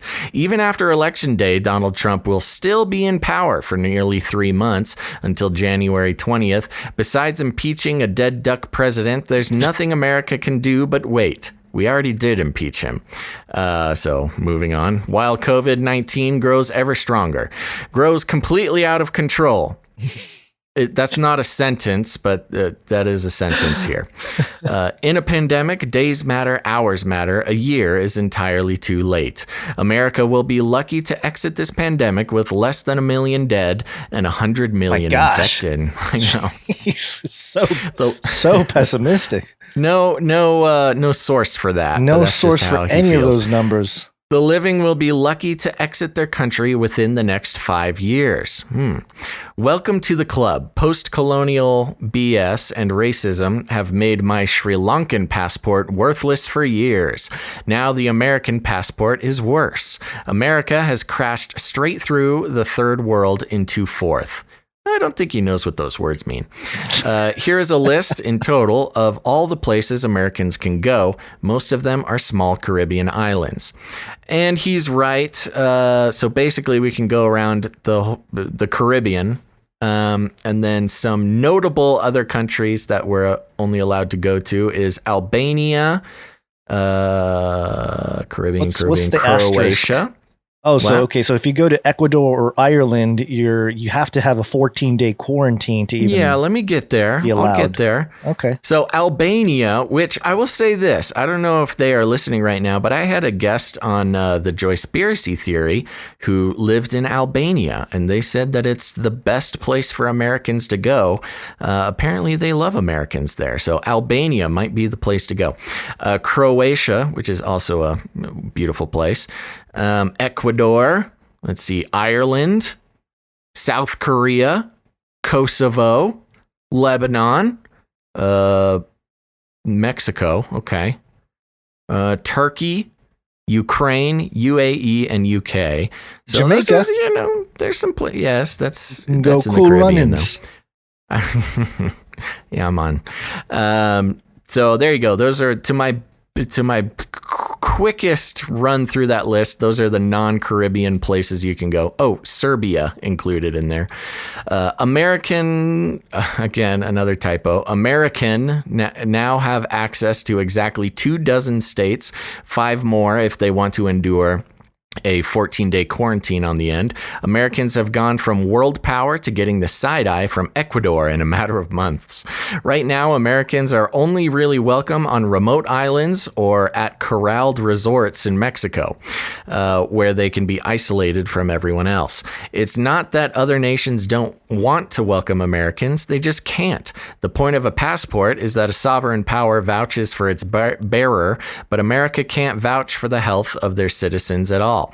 America's public health regime is far less trustworthy than Liberia's, which is actually quite good. Its sovereign is mad. Do we have a sovereign, Gons? I don't think we have a sovereign. Some people would suggest we do. Orange man bad. Okay, I get it. Yep. At the time, you can't trust Americans. Americans have poor hygiene. Low masking rate, and at least 40% of the population can't be trusted to even believe that COVID-19 exists. let alone to take it seriously. They're likely to refuse testing, not report symptoms, break quarantine, and generally not follow the rules. Americans have a toxic combination of ignorance and arrogance that makes them unwelcome travelers. Yeah, well, what else is new? They have a lot of problems, and they're bringing those problems with them. Some of them, I assume, are good people, but it doesn't matter. It's a plague passport. Return to sender.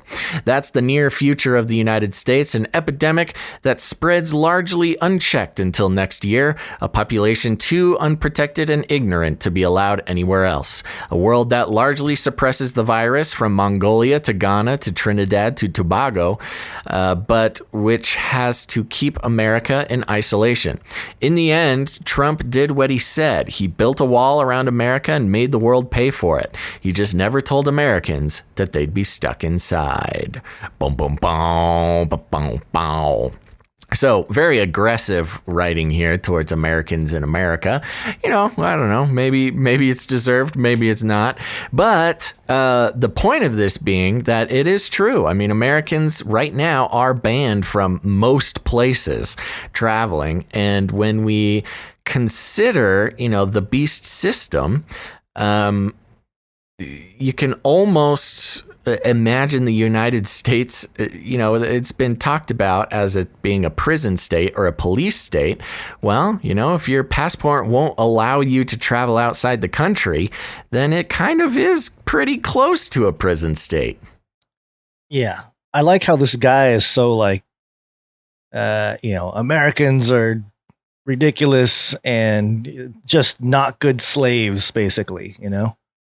Yeah. Not compliant people. Well, but, right. Yeah, that's the thing. You know, it's like we're in timeout. Americans are in timeout. Fauci said. We have to stay in our that is true. Fauci did use those exact words. We need a timeout. I'm Fauci. I'm slowly dying. But this is messing up my traveling plans, Gons.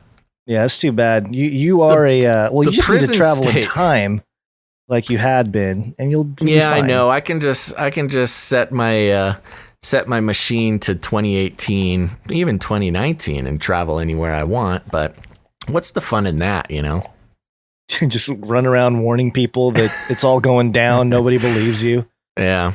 But it is concerning. It is concerning because especially, I mean, I know a lot of people for many reasons, you know, not that they're unpatriotic, but there's a lot of reasons to want to sort of get out of America and a lot of, you know, depending on, and when I say a lot of reasons, I also mean a lot of perspectives. You know, some people want to get away from COVID, the disease. A lot of people want to get away from the lockdowns and the you know, the madness, the political madness, the riots, the, you know, all the unrest, the militias, the everything. You know, there's a lot of people thinking about getting out. But unfortunately, we're not welcome anywhere. We are literally taken captive in our own land. We should invest in some boats. Maybe it'll be like the old days, you know, just a raft. I would love that. You know, it was a few years ago. I was pretty in love with the idea of like just getting a big boat and driving away. I did find a big, what was it? It was a big, it was like a science vessel or something. And it was old and it was junky and it was uncomfortable and rusty. But for $300,000, I found a 700-foot boat. It was like an old You had shipping $300,000 to spend on a boat? No, that's why I'm not on a boat right now. Oh, okay. You're just saying you found one. Yeah, I was just kind of playfully looking around like, oh, maybe I'll just live on a big boat and go into the ocean. And you can. It's possible. Maybe we should get a Canary Cry cruise liner. Yeah, there you go. We just start our own semi-nation. On the sea. Autonomous, you know, get in international waters. Yeah. Okay. Yeah. All right. Okay. So there you go. I mean, this, but all joking aside, this is a little concerning to me. I don't like it. Is hopefully it's not like a permanent situation. Obviously, I think right now it's certainly that, but long term. And I wonder if there's workarounds with some of this, or are these just a complete? You know, I haven't attempted recently to go out of the country. the way, this author here has a avatar of himself wearing a mask and how much he hates Americans and all this. I'm wondering if this is like the extreme sort of take on what's actually happening. I don't know. I haven't done he's the research obviously to really know. doesn't like Americans in general. I mean, a lot of ad hominem attacks. Just no dirty, logical, stinky Americans. I'm sure there's some good Americans, but but not worth most of them just need to stay locked up in their own country. All right. Yeah. Let's take a break. Do we have to merge breaks here? We might have to do that. Yeah, again. Let's merge breaks. Okay. It's break time. Come on, take a break. Come on, take a break. Okay, everybody, we're just going to take a quick break. Don't go anywhere, because after the break, we've got some action going on with some federal secret police making their way around the country here in the U.S. We've also got some Four Horsemen of the Technocalypse updates. You're going to want that. We got some Chinese news and some money, baby. So stick around. And real quick, we just wanted to take a break because we like to thank some people. We are a value for value proposition here. I'll go into that in a little bit. But one of the value propositions we hold here, as you noticed, or maybe you didn't notice, today we had to take a take two to keep the show going. We had some streaming problems. YouTube just full on refused to let the stream go through the first time. So only the Twitch viewers got to tune in to the first try of the show there. And so I want to thank some of our new Twitch followers. Gons, these are the people who said, yes, Basil, I will do what you say and follow you on Twitch because I know it helps you out. It does help us out quite a bit, and it's one of the more reliable ways to get the live stream. So if you haven't done it yet, I recommend you head to twitch.tv/CanaryCryRadio. Follow us, turn on notifications. You know, even if you're still a YouTube person, I'm not sure why you would do that, but if you were, that's okay. Our notifications rarely go out on YouTube. It's demonetized. Streams get cut. Videos taken down. It's a harsh world over there on YouTube. So following us on Twitch ensures that you'll get some sort of notification when we go live, and you want to make sure to do that. Oh, okay. Gons, I got some new Twitch followers. You got your dinger ready? Dinger is ready, but not for Tom Hanks. Okay, here we go. First, you know what? I got to make this bigger. My eyes are getting old here. There we go. First of all, I want to thank Find Time to Die. Oh, yikers. I want to thank Stomping Peter 90. All right. John Lemire. Nephilim Slayer. Yeah. Tupperware by Michelle. Now we know where to get our Tupperware. Yeah. This one's good. Gazzle and Bonds. I like it. Thank you, Gazzle and Bonds. Clinton. Thank you, Clinton. This one's good. Golden Syrian Hamster. Ooh. Do you remember that? Does that ring a bell to you? It does. Yes, okay. That was the type of hamster that they were testing COVID stuff on. Yeah. Golden Syrian hamster. I'm glad. Yes. Mask your hamsters, everybody. We got to protect the animals. Then we got Danielle Adel.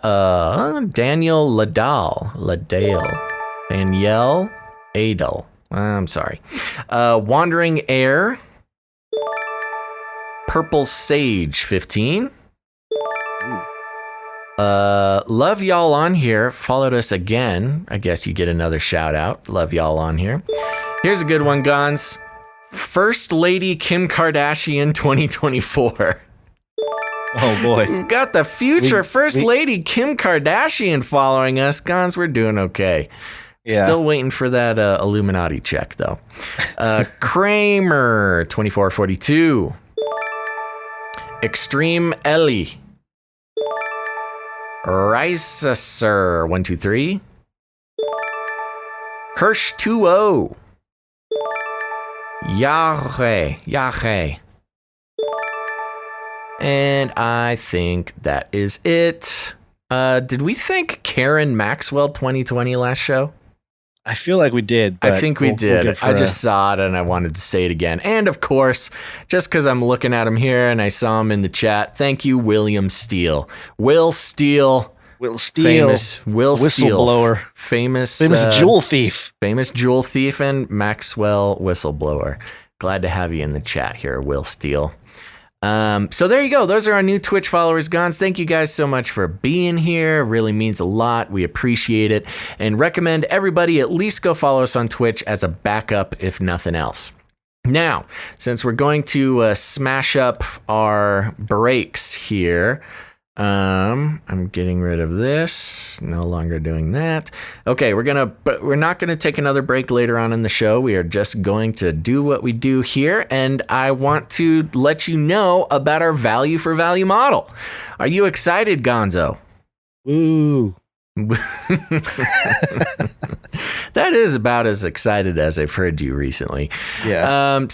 Everybody, remember, we are a value for value model show. What does that mean? Well, usually when you listen to podcasts or watch videos or something like that, you'll get an advertisement or they'll read some advertisement, try to sell you an underwear subscription or a GoDaddy account or Squarespace or something. And that's the advertising model for content creation. And we believe that is one of the main things that's wrong with the world today for a couple of reasons. One of them, as we could see from the Google article we read earlier in the show, if an advertiser doesn't like what you say, what do? They take their money away. And that's okay. But what happens then is there's a temptation to tailor your message, your content, to not lose your advertisers. And we decided we just did not want that temptation. I think when content producers are at the whim of advertisers' standards, then the content can suffer. And that's something we didn't want to bother with.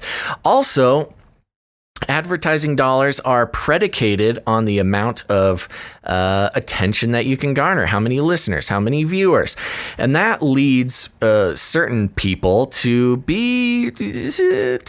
maybe stretch the truth, be a little bit more alarmist, feed on your fear. This whole economy of fear is based on advertising, and we decided long ago we did not want to do that. It has not been the best business decision of our lives, but at least we can sleep at night knowing that we don't have to perpetuate fear strictly to get those advertising dollars. So as a replacement, what we like to do is go by the value for value model. We put out a product, we do it consistently, we like to think we do it pretty well, and in return you have the opportunity to put some value back into the system.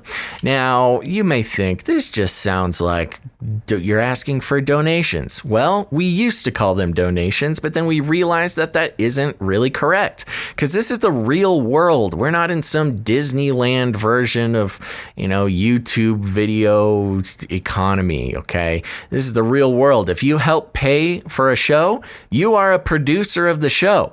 So all of our supporters are officially producers of Canary Cry News Talk. And Gons, today we have some producers to thank. Are you ready? I'm ready. Okay, over on Canary Cry News Talk, we've got patreon.com/Canary Cry. Nope, that's not right. Patreon.com/CCNT for Canary Cry News Talk. Patreon.com/CCNT. We've got some new producers, Gons, and their names are, first of all, Tina. Thank you very much, Tina. Thank you, Tina. Tina, you are the best. Thank you for producing. We've also got CS Lewis? Yeah, it might be C.S. Lewis. You never know. Oh, that would be scary. Yeah, so thank you, CS and Tina, for helping produce the show over on patreon.com/CCNT. You guys are great. We couldn't do it without you. We don't have any new producers over on patreon.com/Canary Cry Radio, but... your Patreon. Yep, sorry. Yeah. But... Brain.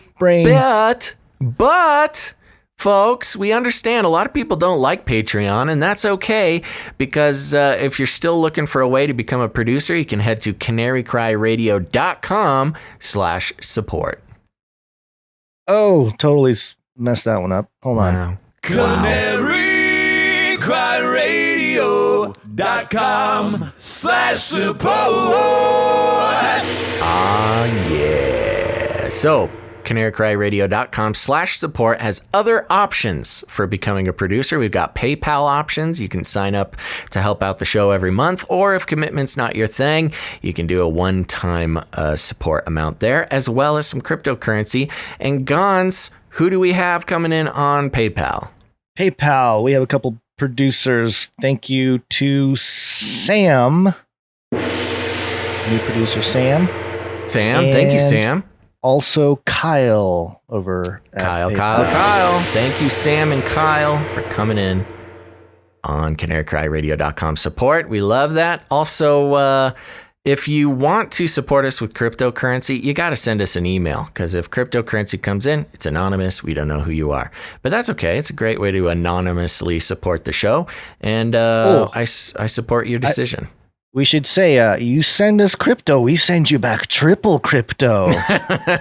Yes, send us Bitcoin. We'll send you back 10 times the Bitcoin. That's what we don't. Bill Gates We don't claimed. make that promise. Send us Bitcoin. That's cool, but we will not send anything back. Oh, you know what? Instead, we'll name you a producer. Or let me double check here. I just want to make sure that nothing had come in. No, nothing has come in the crypto.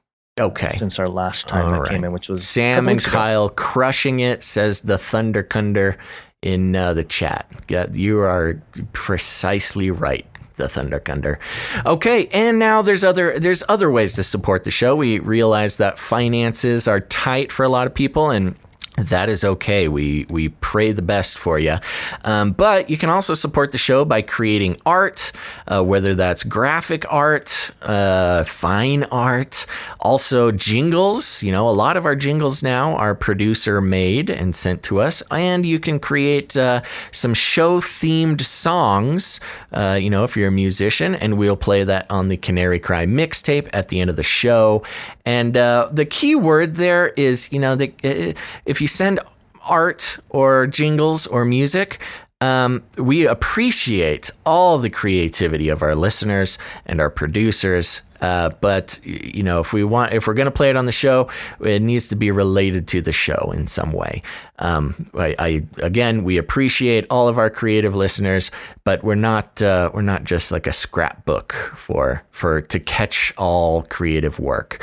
But if you have something related to the show, send it to canarycryradio@gmail.com. And we would love to put it on the show, put it on the Facebook page, put it in the newsletters, all sorts of good stuff. And of course, we'll give you guys some credit. That'll be good. Okay. Am I forgetting anything, Gons? Well, I do want to thank Joey and Sigma Sagittarius for sending in music. But again, it was just music with no lyrics, no words. Good music. Good music. But, we don't. We'll keep an eye out for places and ways to integrate non-show related music. But so there we go. We do appreciate the music sent in, and there you go. Yes, and also we do have a drawing, another hand drawing masterpiece from Magoo, which we will show. You don't seem too thrilled about it, but we will show on the screen for those of you watching. If you are listening, yes, Magoo has really honed his skills at kindergarten level crayon drawings. Pretty impressive. Yes, and if you want to see them for yourselves, please go to Canary Cry Radio or canarycrynewstalk.com. And every time we get art per episode, we will post it. Yep, and on the Facebook page, stuff like that.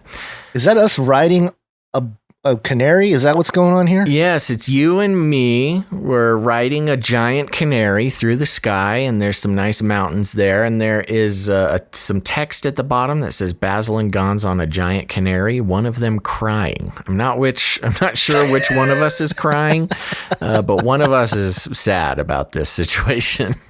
It's probably me. Yeah, who knows? Sad recently. It's a good time. Thank you, Magoo. We appreciate that.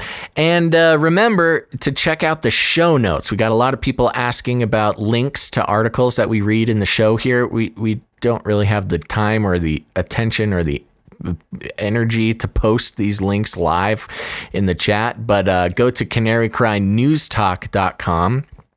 Usually within an hour or two after the show, and the podcast is up, and hit the show notes there, and you can get links to all these articles. I recommend everybody do that, because you want these articles archived and at your disposal if you need to do some further research or share it with somebody.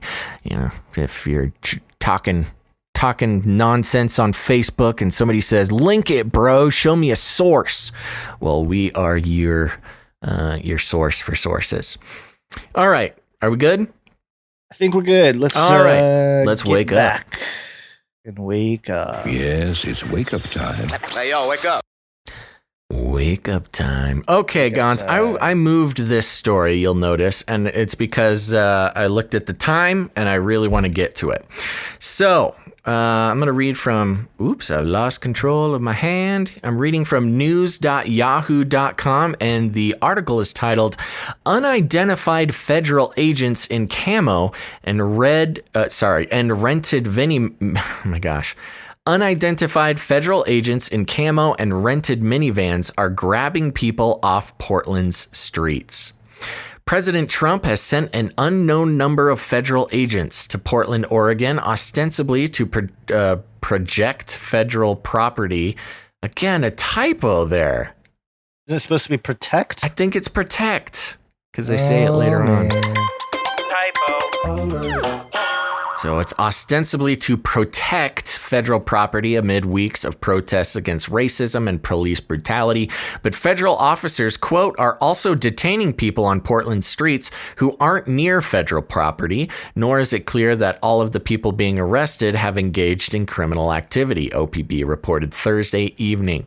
One civil rights lawyer, Juan Chavez, described the federal tactics as, quote, like stop and frisk meets Guantanamo Bay, and more like abduction than lawful arrest. Quote, federal law enforcement officers have been using unmarked vehicles to drive around downtown Portland and detain protesters since at least July 14th, OPB reports. Quote, personal accounts and multiple videos posted online show the officers driving up to people, detaining individuals with no explanation of why they are being arrested, and driving off. Then there's a video here, Gons. I think this video is worth playing on the live stream here, and I will, or you should, describe what's happening. Okay, so it looks like, there's a news report, and then it goes into, looks like a couple of these soldier types going after, what is it? Is it a woman? Hold on, let me go back to that spot here. Okay, you're missing the point. It's two fully camoed, decked out, tactical looking federal officers, and they walk up to someone. They do look like a looter rider type, Antifa type, dressed all in black and a hoodie, wearing a helmet.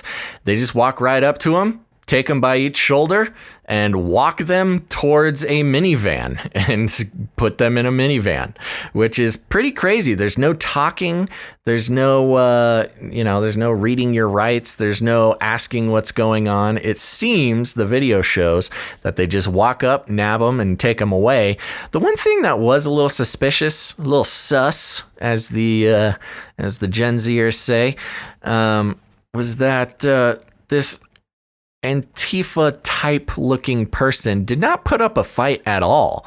They didn't even put on handcuffs or anything. They walk up to this person, they have their hands up, they grab this person by either arm, and the person just puts their hands behind their back and doesn't put up any struggle, doesn't put up any resistance. Now, maybe it was just a particularly congenial rioter. But usually, through the other videos we've seen, when somebody's wearing a helmet and it is in street tactical gear for rioting and stuff. They're wearing goggles and everything. They usually put up a little bit of a fight, but this person just said, "Okay, take me away, Mr. Federal Man." Now back to the article, if I can find it. There it is. Acting Homeland Security Secretary Chad Wolf visited Portland on Thursday and slammed the mayor and governor, claiming, quote, "Portland has been under siege for 47 straight days by a violent mob, while local political leaders refuse to restore order to protect their city." He released a list of the, quote, "lawless destruction and violence from these violent anarchists," and most of it was graffiti. Trump praised the federal incursion Monday, saying, quote, "Portland was totally out of control and federal agents very much quelled it." Very much quelled it. Federal agents shot one 26-year-old man in the head with a less lethal munitions last Saturday, fracturing his skull. Portland Mayor Ted Wheeler, Governor Kate Brown, and Oregon's congressional delegation were pretty clear the feds are not welcome. Wheeler said Tuesday that the federal officers had brought only violence and, quote, "life-threatening tactics to Portland streets," and, quote, "we do not need or want their help." Brown said Thursday said sheet what? Hold on. Typo. Gosh, come on, Yahoo. Brown said Thursday said she told Wolf he would remove all federal officers from our streets and criticized Trump's political theater. A blatant abuse of power in Portland, Senator Ron Wyden echoed the critique. A peaceful protester in Portland was shot in the head by one of Donald Trump's secret police. Whoa. They're straight up dropping the secret police word there. Now Trump and Chad Wolf are weaponizing the DHS as their own occupying army to provoke violence on the streets of my hometown because they think it plays well with right-wing media. That was a tweet from Ron Wyden. So there you go. Some unidentified federal agents kind of just swooping people up off the streets in Portland, which, on one hand, I'm sure there's some people who appreciate cleaning up the streets. However, this is like some real Big Brother type of stuff. No badges, no identifying markers. I mean, you look at these guys in this video; they could be anybody. There's no military markings or anything that I can see. Which does raise the question. I mean, wow, how disturbing would it be if they are not military at all? They could just be people dressed in camo, swooping people up, putting them in rented minivans, which is pretty disturbing. This Wyden guy, what is he? Is he the mayor? Wyden, I believe, is. Let me look it up. I think he is a senator. Okay. Yeah. Oh, Democrat senator. Oh, there's your alarm. There's the alarm. There's the 5 o'clock alarm. So I think we got a little bit of time. But oh my gosh, with my hand, with my VR helmet, I can't see where my phone is. Oh no. Hold on. There it is. Come here, little guy. Stop. Okay. All right. I think this is my theory here. I think this is like a staged thing that Ron Wyden hired some people to do this so he can tweet out Trump's secret police. Could be on the streets.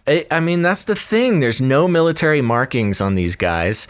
There's no law enforcement markings at all, except for I think they have a patch that says police on it. Yeah, but you can get that at like a thrift shop or something. Yeah, you can buy that anywhere. You can order it online. And it's even weirder that it says police if they're federal agents. Even weirder. Yeah, especially if they're federal agents. Yeah. Now they're undercover federal agents pretending to be police. Right. Now I did follow one of the hyperlinks here. And it does take us to a story at kgw.com, which is KGW8, which I believe is a news station in Portland, I think. Yes. Or somewhere. The article reads, "Who are these federal officers sent to Portland to deal with protesters?" Portland, Oregon. Acting Homeland Security Secretary Chad Wolf was in Portland on Thursday. His office sent out his blah, blah, blah, blah, blah. They're just going to give us a little repeat of the story we just read. Who are these federal officers? 4 federal law enforcement agencies, including U.S. Marshals, Federal Protective Service, U.S. Customs and Border Protection, and Homeland Security Investigations, have rotated officers through Portland since early July. The U.S. Marshals Service is the lead agency. It's not clear how many federal officers are currently in Portland to help with protests. In addition to uniformed law enforcement, court records indicate plain-clothed federal agents have also been working the crowd. So yeah, interesting. We've got U.S. Marshals, Federal Protective Services. Do you know what that is? I've never heard of that. I thought that was just like a Secret Service type thing, isn't it? I have no idea. Will you do a quick Google, see if it's if that's an official name for something? What was it? The federal? We do have some people in chat suggesting it might be Blackwater. Jay Vela saying how the camo looks off with these guys. What was the name you wanted me to look up? Federal Protective Service. Like, is that an actual entity or is that a descriptive? Yeah, DHS, part of Homeland Security. DHS, you say? Mm-hmm. Federal Protective. What do they do? Is there like a wiki paragraph you can read? I'll go straight to their website here. Oh, I don't know about that. Get the Federal Protective Service propaganda. Their mission statement: to prevent, protect, respond to, and recover from terrorism, criminal acts, and other hazards threatening the U.S. government's critical infrastructure, services, and the people who provide to receive them. That's what their mission statement is here. How vague. What we do. Let's see what we do here. Federal Protective Services includes information. Let's see. Emergency planning. Report suspicious activity. Let's do operations. Explosive canine detection team. Hazardous response team. But that's like chemical, biological, radiological.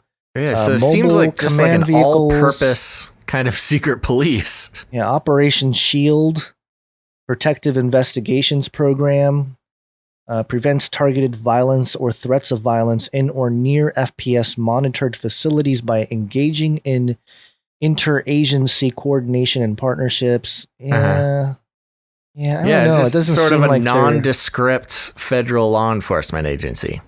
Yeah, but That's it would be hard to say for sure that that's who those people were in the camo. Oh, there would be no way of knowing. Well, yeah, there's no way of knowing of who exactly was in that video. It was also interesting how, I don't know, man, the video is a little suspect. I think it's like weird, man. They don't even care that they're being filmed. You'd think if you were some sort of secret police or something, you would at least react to whoever was holding a camera in their face. And then the way they walked up and grabbed the person and the person just put their hands behind their back and willfully went with them. And there was a moment there, I don't know if you have the video on the stream or not, but when they walk up, they take the person by the arms, the person puts their own hands behind their back, no force whatsoever. And then they just kind of stand there for a second, almost like they're presenting what's going on. Do you see that? Yeah, it is weird. It's pretty suspect, man. But yeah, this Federal Protective Service is also pretty suspect. Also interesting, U.S. Customs and Border Protection and Homeland Security investigations being involved.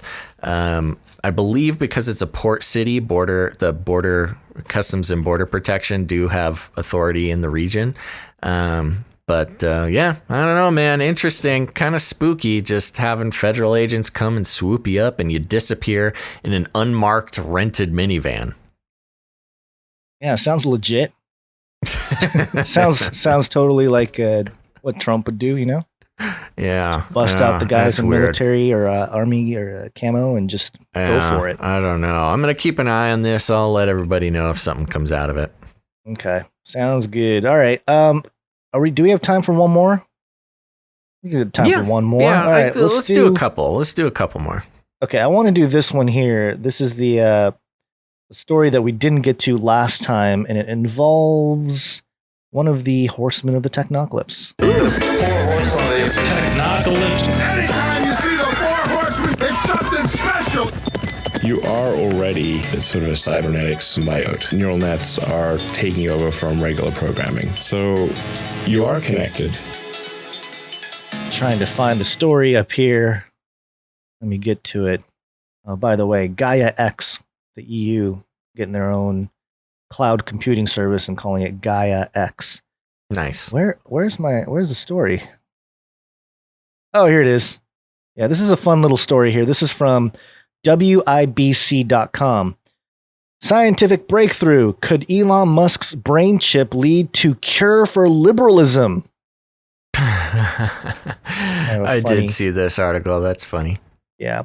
Multi-billionaire Elon Musk is on the verge of unveiling his finest contribution to humanity yet, the Neuralink brain chip. But what is the Neuralink brain chip? You failed to ask, but will receive an answer to anyway. This article kind of has like a snarky feel to it here. Is it a low-calorie snack food item that makes you more intelligent with each and every crunch? Is it a micro-sized, lovable rodent from a Disney cartoon who will cheerily cavort through your neurological pathways like hamsters through toilet paper tubes? Oh, perhaps it's a helpful piece of surgically implanted technology that allows you to operate computers and move stuff around just by thinking the right commands. The last guess is rather intriguing, just imagining the possibilities. Proposed Neuralink infomercial. Voiceover. Maybe you should do this because you're better at the voiceover thing. I don't have it open in front of me. Okay, all right. With Neuralink, you can experience the joy and convenience of navigating your Tesla sedan with nothing more than the power of thought. Disclaimer, Neuralink and Tesla are not responsible for gruesome and disfiguring real-world accidents that occur while dreaming. So what is the Neuralink brain chip and how does it work? We'll have the exciting answer after this brief yet heartwarming reminder of the wondrous benefits and pleasures derived from the merging technology with the human form. And it's got like a GIF of the T-1000, or is it the T-1000? I think it's Sure. T-1000 from the Terminator. The Elon Musk brain chip is a wondrous development from Neuralink, a neurotechnology company Musk co-founded that will be able to merge human brains with computers as early as this year. Timeout. Hey, they listen to Fauci. You know how there's all this talk lately from biblical scholars who say the COVID-19 plague, civil unrest, the chance of impending war with China, and a possible economic collapse are irrefutable signs of the end times? Yeah, there's totally nothing to that theory at all. Nope, not at all. Okay, we're certainly not saying that Elon Musk's brain chip is the mark of the beast as described in Revelations. Duh. That's a pet peeve of mine. It's not Revelations. Revelation. Singular. The revelation. So that's it goes to show how they might need to pick up their Bibles a little more. That said, it's probably best to avoid implanting the 666 chip off the Neuralink assembly line into your noggin. According to the quality reporting of esteemed Fox News journalist, Neuralink's all-new piece of fashionably chic technology, quote, is an idea that has been proposed and bandied about by science fiction authors and futurists for decades. Science fiction authors like deranged sociopath and Xenu superfan L. Ron Hubbard. And it's got another weird, creepy GIF. This article is full of GIFs. Musk told an audience last week that Neuralink scientists have already been able to get a monkey to control a computer with its brain. Yes, an animal that throws its own feces can use the internet. How thrilling. With enough guidance and positive reinforcement training via electrified cattle prods, these majestic creatures will be surfing the web for baboon porn in no time. Quote, we hope that this is a human patient by the end of the year, Musk added. For this, it will hope to have this in a human patient by the end of the year. Musk added, for this, it will eventually need approval from the U.S. Food and Drug Administration. Of course, technology like this doesn't come cheap. Let's hope Neuralink offers a layaway plan because Obamacare sure as heck won't cover it. And it's got a meme that looks like it would belong to the Canary Cry community in the meme section. It's Obama holding a beer, putting a thumbs up, with the captions, quote, "If you like your brain chip, you can keep a brain chip." Referring to his quote of, "If you like your insurance, you can keep your insurance." Right. According to a white paper, racist, created by Neuralink, these fabulous, it actually says that in parentheses and quotes there. These fabulous implantable digital delights, quote, "holds promise for the restoration of sensory and motor function and the treatment of neurological disorders. Let us all fervently pray that neurological disorders is code for liberalism." And it's got, I'm glad I forgot her name, but what was her name? The little girl for climate change? Greta Thunberg. Yes. It's got her saying, "How dare you?" And that's the article. Okay. There we go. I wanted to throw something a very little fun. lighthearted Elon Musk in there. there. Neuralink gonna change everything, solve everything. Yeah. All right, let's do some Chinese news here. Welcome to Chinese News! Yeah, back to serious stuff. They're back to serious stuff. This is pretty interesting. Escalating tensions here. SCMP.com, the South China Morning Post. The article is titled U.S.-China Relations. Beijing says banning 92 million Communist Party members from America. Ridiculous. Oh. Okay. Banning communists? Ridiculous. Banning communists is ridiculous, but... says the communists. Yeah, sending millions of religious minorities to concentration camps, totally cool. China said the U.S. would antagonize the 1.4 billion Chinese people if it went ahead with a plan to ban entry for all members of the ruling Communist Party. The U.S. Trump administration is reportedly reviewing a proposal of a sweeping ban on travel to the United States by members of the Communist Party of China, a move that would further strain ties between the world's two biggest economies. Beijing has called the U.S. pathetic and ridiculous amid such reports. Quote, "If the reports are true, the U.S. is choosing to stand in opposition to all the 1.4 billion Chinese people, which is standing in opposition against 1/5 of the world's population." Chinese Foreign Ministry spokeswoman Hua Chunying said on Friday. She obviously doesn't know what America is all about if she thinks we're going to flinch at standing against 1/5 of the world's population. Yeah. We do that all the time. Quote, "This would be against the will of the people in both nations and against the trend of the 21st century and is very ridiculous." What is the trend of the 21st century? Globalization. One world. No borders. U.S. media, including the New York Times and the Wall Street Journal, reported that Trump administration was considering banning travel to the United States by all members of the Communist Party and their families. Reuters, citing an unnamed source, reported that senior U.S. officials discussing the matter had begun circulating a draft of a possible presidential order, but deliberations were at an early stage and the issue had not yet been brought to Trump. The ban would effectively deny entry to the United States by the nearly 92 million members of the 99-year-old party, which encompasses all levels of the Chinese society, from top political and business elites to the grassroots. Hua, that sounds like some propaganda to me. Hua said the party was deeply embedded into Chinese society and was integral to the success of the Chinese nation. Quote, "The leadership of the Communist Party is the fundamental feature of socialism with Chinese characteristics. Under the leadership of the Communist Party, the Chinese people won independence, freedom, and liberation," she said. "The path of socialism with Chinese characteristics has not only helped the Chinese people get rid of poverty." Okay. What? I know. Get rid of poverty? That happened in China. It has also made a huge contribution to the advancement of mankind by stealing technology from other countries. But y'all not ready for that conversation. Last week, the U.S. State Department announced it would impose a visa ban on several senior Chinese Communist Party officials, including a top Politburo member. It deemed responsible for human rights abuses against Muslims in the Xinjiang Uyghur Autonomous Region. The United Nations. Uyghur or Uyghur? It's Uyghur. It's pronounced Uyghur. Is it? Yeah. Are you sure? I'm positive. Oh. Go. It's Uyghur.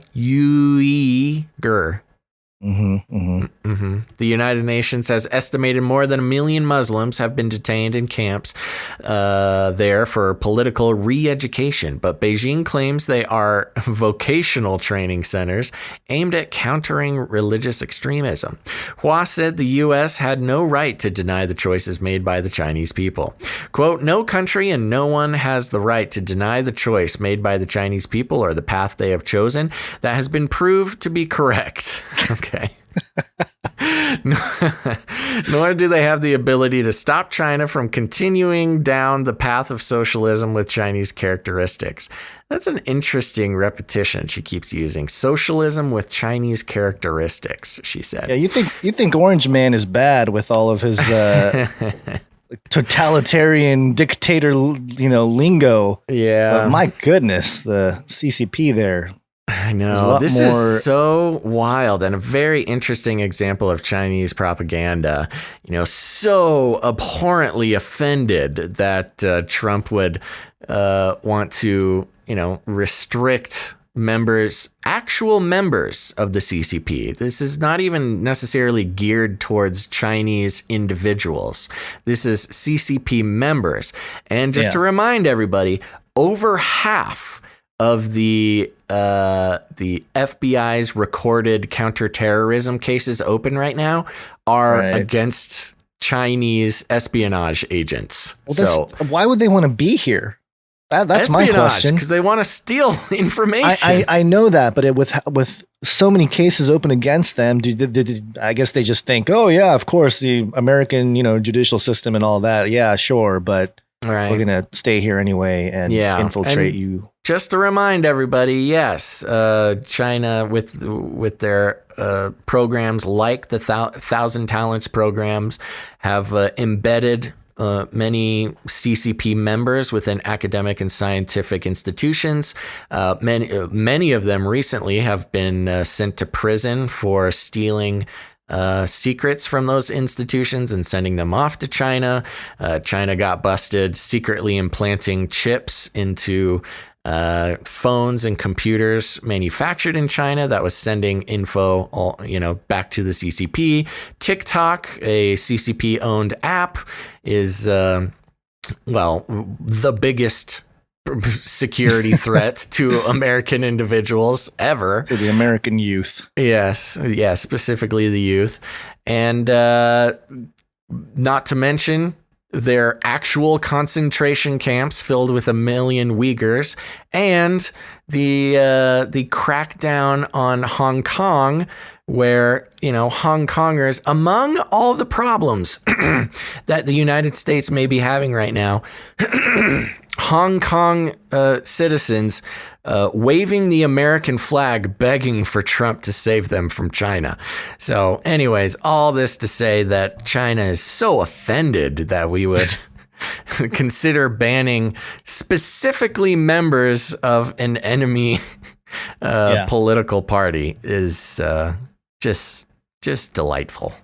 Yeah. Well, we're going to keep an eye on that too, because that's part of the whole, I think that division of the scientific dictatorship and the quote unquote conspiracy theorist division is definitely something that that the Chinese are involved in, especially if you look at how the technocrats and the scientific dictatorship took over China. Do you remember how they only allowed, one kid per family and that kind of stuff? That's all part of the programming there that took place, and now it's now they're ready to war against America. We've been in this kind of Cold War II situation, so and most offensively, they're so offended that we might ban members of their communist party when they just passed a worldwide law that if you are anywhere in the world and you say something bad about China and you step foot in China, they can arrest you and imprison you for indefinitely. What it's probably like? It's probably like, someone coming in, they look at the passport, whatever, and then they're like, okay, let's look at all their data. Oh, look at all what they were doing on TikTok, all this kind of stuff. And then if you're like, well, I didn't download TikTok, then you're, all arrested for not downloading TikTok. Yeah. You know, not to mention the smackdown they laid on the NBA. And Twitch users. So Amazon, who owns Twitch, banned accounts for people speaking out against the Chinese government. Who was it? Was it LeBron? LeBron who spoke out against the Hong Kong situation. I don't remember if it was LeBron, but it was somebody.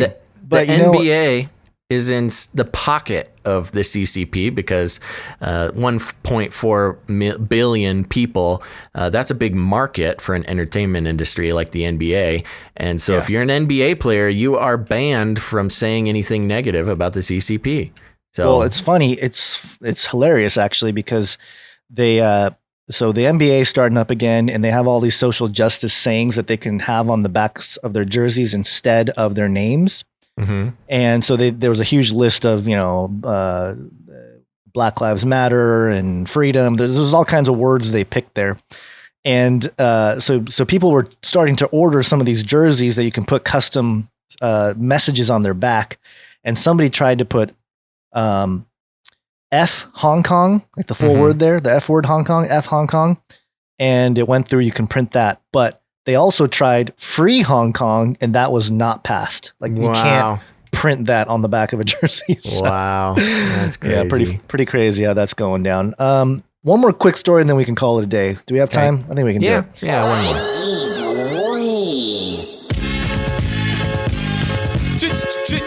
5G kills humans.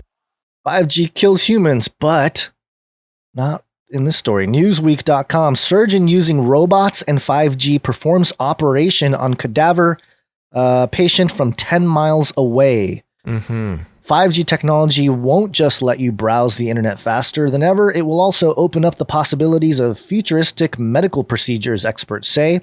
Taking full advantage of the next generation of wireless connectivity, researchers in Italy have conducted research showing how a surgeon successfully performed telesurgery from over 9 miles away, operating on a cadaver patient via robotic system. The research was done by a team of scientists from the Istituto Italiano di Tecnologia in Genoa and published in the journal Annals of Internal Medicine. It detailed how a new teleoperated surgical robotic system hooked up to a 5G network performed an operation on the vocal cords of an adult human cadaver. The otorhinolaryngologist. My gosh, what is that word? You know what? A for effort, Gons. Otorhinolaryngologist. Otorhinolaryngologist. My gosh. I wouldn't want to be that kind of doctor. Located at Vodafone Village, southwest of Milan, was tasked with handling the robotic system. Meanwhile, a cadaver was located at an anatomy lab in San Rafael Hospital, roughly 9 miles northeast of the city. Quote, this 5G telesurgery experiment showed that the surgeon had effective control of the surgical robot, forceps, and laser, and could confidently perform high-precision laser cordectomies on the cadaver's vocal cords, the paper explained. This was largely because of the high-quality telepresence experience delivered by the robots and interfaces, which allowed the surgeon to manipulate the cadaver's vocal cords as if he were in the operating room, directly operating on a patient. And, one of the things at the very beginning of this episode, we showed that whole chart there, and we talked about how one of the things the false prophet does is create an image to the beast that basically had a mortal head wound and lived.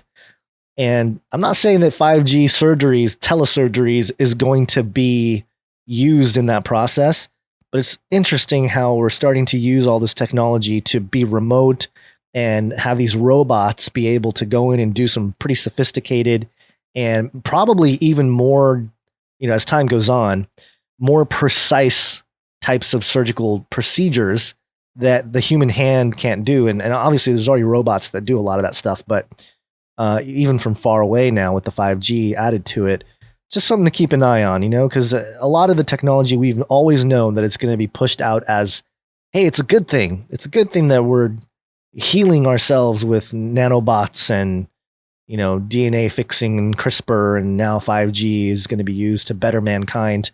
And if you go against it, you're against science, right? Science is truth. And so I think this is another one of those stories that, hey, great for the guy. Although I would not want to be the cadaver there. Like, oh, you're doing surgery on me, on my throat? Oh, doctor, where are you? I'm 10 miles away. Want to be the cadaver? The dead what guy? What did I say? Yeah, I mean, think about it. I would not want to be the dead guy either.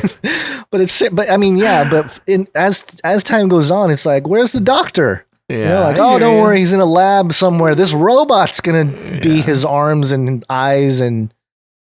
I hear you. No, and the interesting thing about this is this is the Da Vinci robot, right?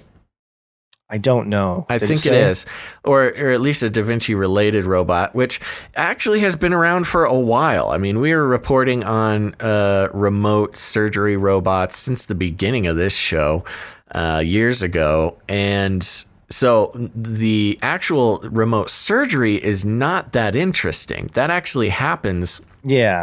Already quite a bit, and it's just there's just a lot of reasons I don't go telesurgery. Into it. But I think it's the latency that's always been the concern, right? Well, that's the thing. So now they're coming out with this story again, which is already a technology that's existed for years, but now it's 5G enabled. Great. Yeah, fantastic. There you go. All right. Got to get the 5G, baby. I plead the 5G. Okay, Guns, what do you think? Time to land this plane? Think so, yeah. Okie dokie. Well, there you go, everybody. Thank you so much for tuning into the show today. Remember, we will be back on Monday. Monday, probably, what is it? The 21st is Monday? The 20th? I'm going to call it the 20th. Monday the 20th. We'll be on somewhere between noon and 5 p.m. PST. So make sure to tune in live. All you podcast listeners out there, also try to tune in live. It's a fun time. But we really appreciate you guys being here. We want to give another big thank you to all of our new producers, Tina, CS, Sam, Kyle.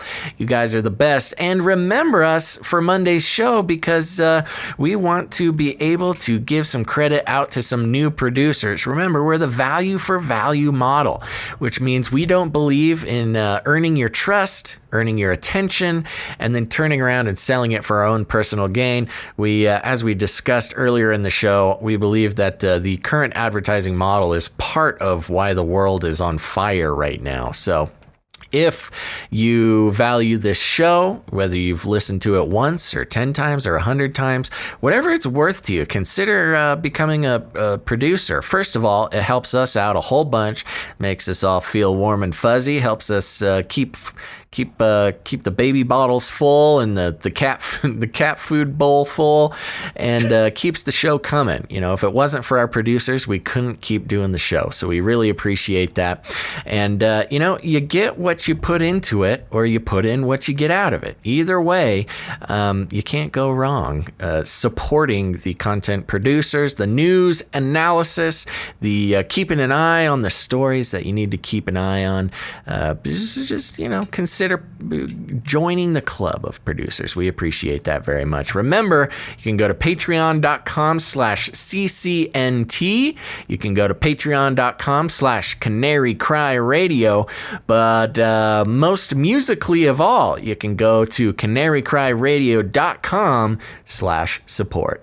canarycryradio.com/support. That's right. We thank you so very much. We look forward to thanking new producers on Monday. Remember, you get some ownership of the show. It's a good time. What do I do now? Oh, yeah. You can also support the show by creating jingles, creating songs, creating art. If you're a creative person, create something related to the show. Send it to canarycryradio@gmail.com, and we'll put it on the show, put it on the Facebook, newsletters, all sorts of fun stuff. That's another great way to participate in the production of this show. And remember, you can also leave ratings and reviews. We'd actually really appreciate that. Next week, I'm going going to read some ratings and reviews. So if you want a rating or a review read on the show, head over to your favorite podcatcher, whether it's Apple Podcasts, Spotify, Stitcher, wherever you listen to the show. Leave a rating and a review. It really helps us out. So, if you're looking for a way to help out the show and you don't want to, maybe you're not a creative person per se. We're all creative, but maybe that's not your thing. Maybe financially supporting the show is not your thing. But one great thing you can do is leave ratings and reviews. It tells all the internet robots to share the show with people. And remember, one of the greatest ways to help share the show is just, tell your friends. You got friends and family who are starting to wake up. They've been listening to you ramble on about your conspiracy theory singularities, and they're starting to realize that the world is not what it seems. And a great way to help them along that journey is to just share an episode with them. Oh man, the show burps are strong today. Just share an episode with them. Let them know what's going on, and we will gently guide them down the path of truth. So, thank you very much for that. Okay, and if you're looking for instructions on how exactly to wake them up, you walk right up to them, you grab them by the cage, and then you shake it. The end of the world occurred pretty much as we had predicted. I want to shake things up, stir up some controversy, rattle a few cages. Hey, stop that! You'll never silence me. I'm the last angry man, a crusader for the little guy. Leave the bird alone. Never. Rattle a few cages. Rattle a few cages. The human race will have every opportunity to improve. And if they don't? Ask Noah. Just ask Noah. That's right, everybody. Thank you so much. Guns, you got any last words before we sign off here? Nope. Have a good weekend, everybody. There we go. Enjoy the weekend. And thanks for listening to this episode of Canary Cry News Talk. Make sure to tune in on Monday. But until then, all together now, think outside the cage.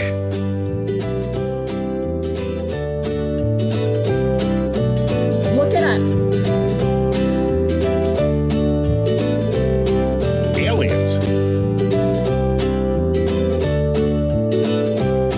It will kill.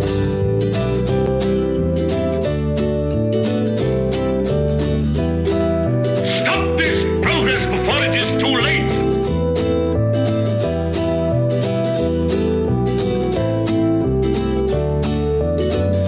We will launch a new age.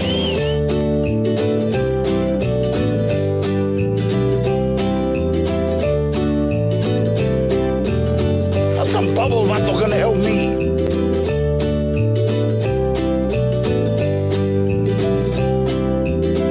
Cancel culture.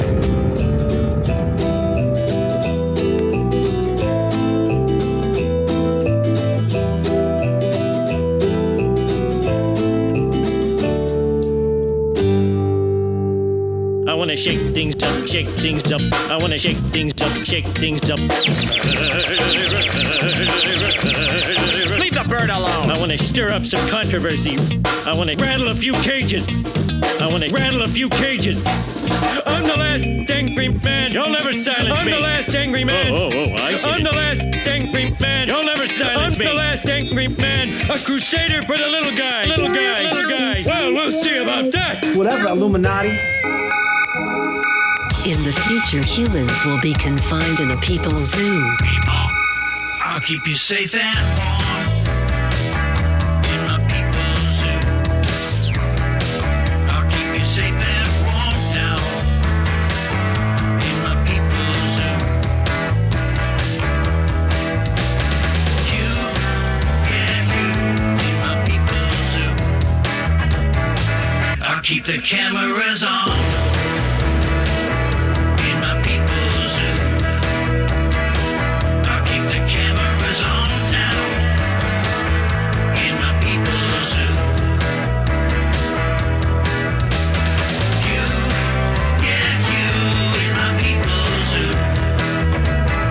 Can't deal with it right now, Basil.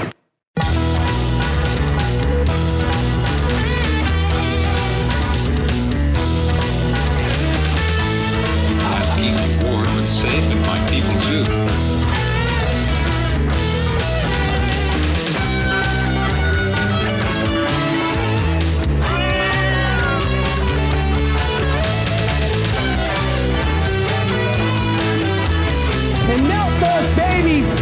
bunch of candles. I'll make you fat and sassy in my people's zoo. I'll make you fat and sassy in my people's zoo. You get you.